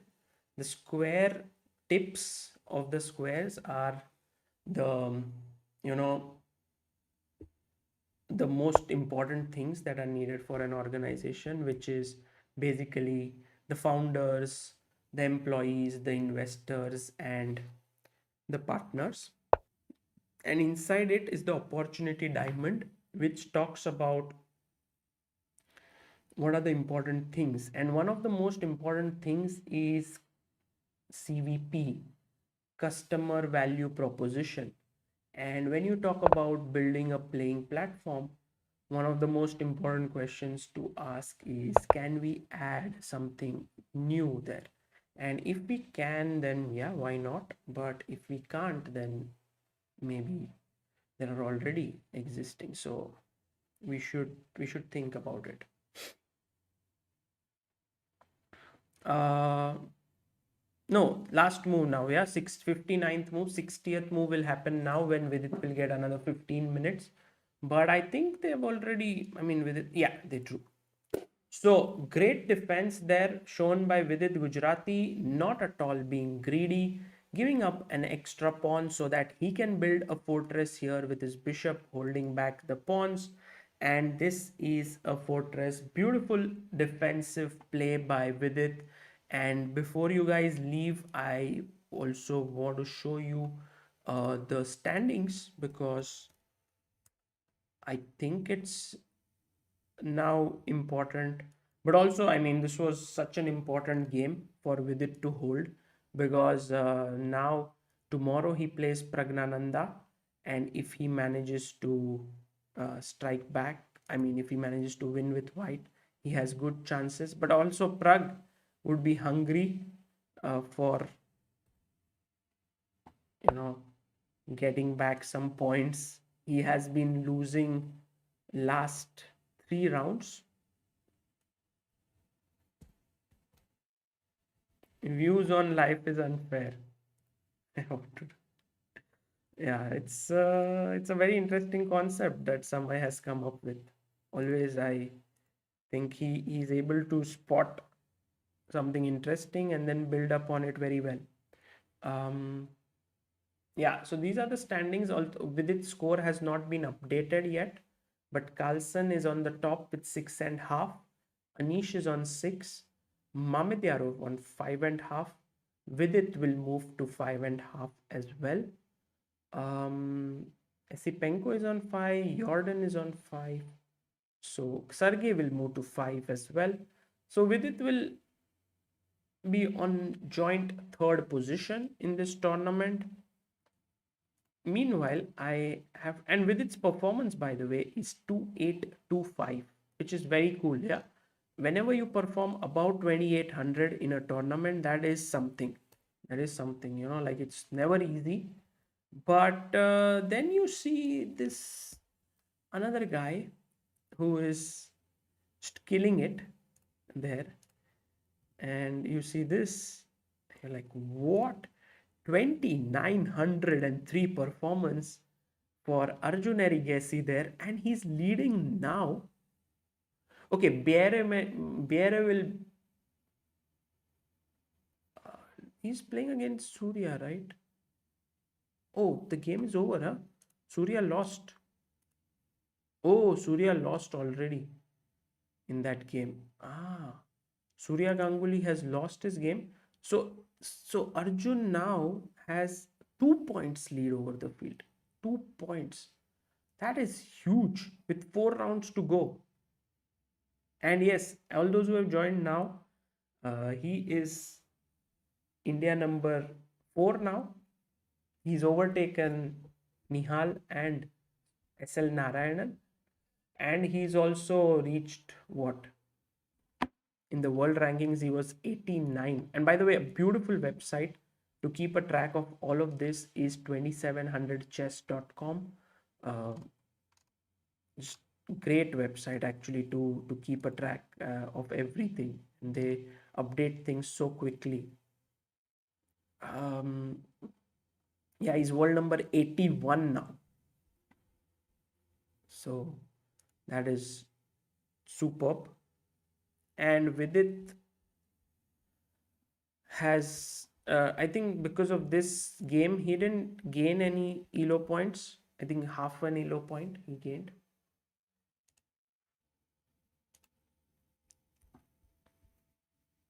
But what I liked about Vidit is really his tenacity in this game, because Richard Rapport was pushing throughout. after the opening, like here he was pushing, and then he got the bishop pair. But I think the beautiful phase of this game begins somewhere here with rook d7, and I think from here Vidit started to play really well. p6, rook c1, knight e7. Yeah, when he went e4 now, knight g4, good move. Then knight c6, good move. Then knight e5, good move. Then put the bishop back. Then a6. And eventually, going into this end game, being equal pawns, but playing, I think Vidit could have saved himself a lot of issues if he had gone knight c8 here, because that knight cannot be touched, and then you can draw quite easily, I guess. But he went up there, and then that gave Rapport a chance to go into an endgame where he's a pawn up, one pawn up. But Vidit first put all his pawns on light squares, which is very important, by the way. When you are defending in opposite colored bishops, try to put the pawns on the same color as your bishop. General idea is that don't put the pawns on the same color as your bishop, but when you're defending in opposite color bishop, do that. Because as we saw, even if the king goes like here and takes this, you can always put your bishop here and save these two pawns. And this was the nice moment, I thought. d4, very cool. He could have done it straight away as well here, d4. But then there was b6, king b7, it's possible bishop d4, and then the king might enter this way. But as we know, it's no biggie, because even if the king comes here, let's say I go like this, you come here, at the right moment I can play h4 and liquidate into this drawn setup. But Vidit played it at the best time. He played it here, he gave up the pawn, and then he was just always shadowing, his king was shadowing the white's king. So now this square is controlled. Check here. Yeah, the players agreed to a draw. So great game. And yeah, 12 o'clock right now. Happy Republic Day to all of us. It's amazing, yeah, how the Constitution of India, which was formed way back in time, has kind of stood the test of time and is there. And yeah, it's a day to celebrate the Republic of our country. And yeah, I would wish you all. Question from Venkat Narayanan: will he be invited to Masters next year automatically? Yes. If he wins, Arjun will be invited. That is the thing about this Challengers section. The winner gets the seat in the Masters next year. How is performance rating calculated? Difficult to put it exactly. There are many different formulas, but if you think about it, if Arjun is playing against opposition whose average rating is 2550 and he scores 50% score against them, then his performance is 2550. Let's say 5 out of 10. If you score 5.5 out of 10, then your performance gets uplifted by a few points. So then it might be 2575. If you score 6 out of 10, then it might be 2600. If you score 6.5 out of 10, so that way, it works.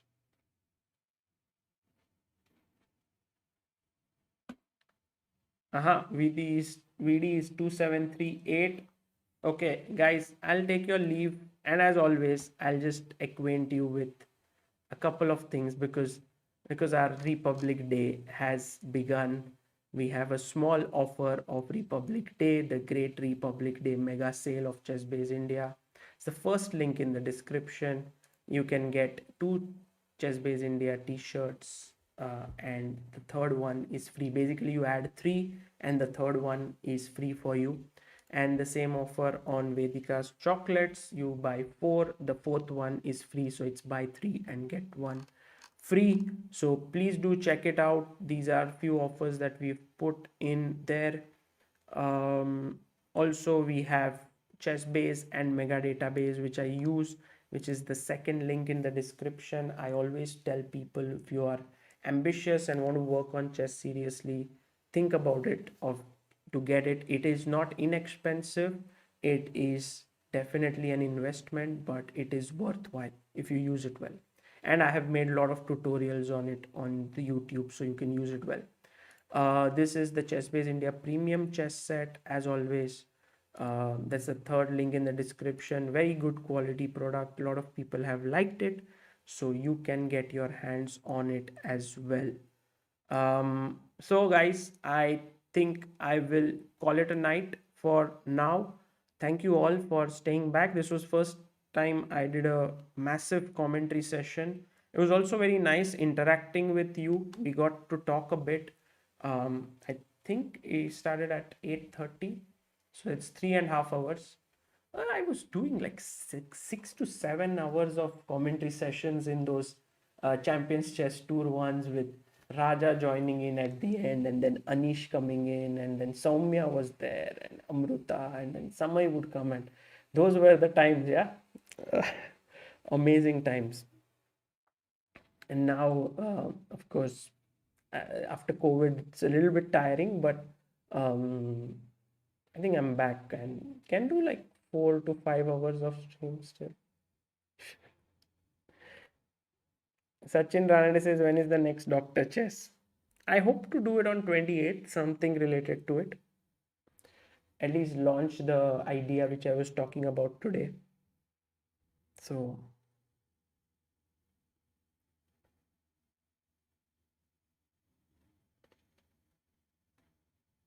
okay, guys, I'll take your leave. Pragg versus Vidit on Republic Day. Yeah, tomorrow will be fun. And we'll look at how it goes. Of course, from the standings perspective, for the fight for the top spots, Vidit would really want to win. But Pragg, it's no pushover. Yeah, he's can come back at any point, and I think his game is still going on, but he is lost. So here, just final glimpse of it before we leave. Yeah. So the reason why Praggnanandhaa is lost here is because the D pawn is just going down the board, while the H pawn can be stopped in its tracks. Of course, you don't stop it like this and give a fork, but he will move away. Like, let's say if you go H6,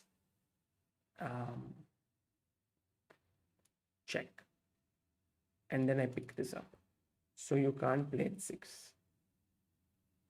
It's little problems. Rook B6. Now no H6, so you come back, but now D4. And if you go here, there's still Rook G6. So yeah, it's not, you're not able to win. I mean, you're not able to hold this. Joy Datta, take care. Yeah, you also had COVID for the second time. Please do take good care. And all those who are suffering from COVID, take some rest and recover soon. Okay, guys, I'll see you all. Good night. Bye bye.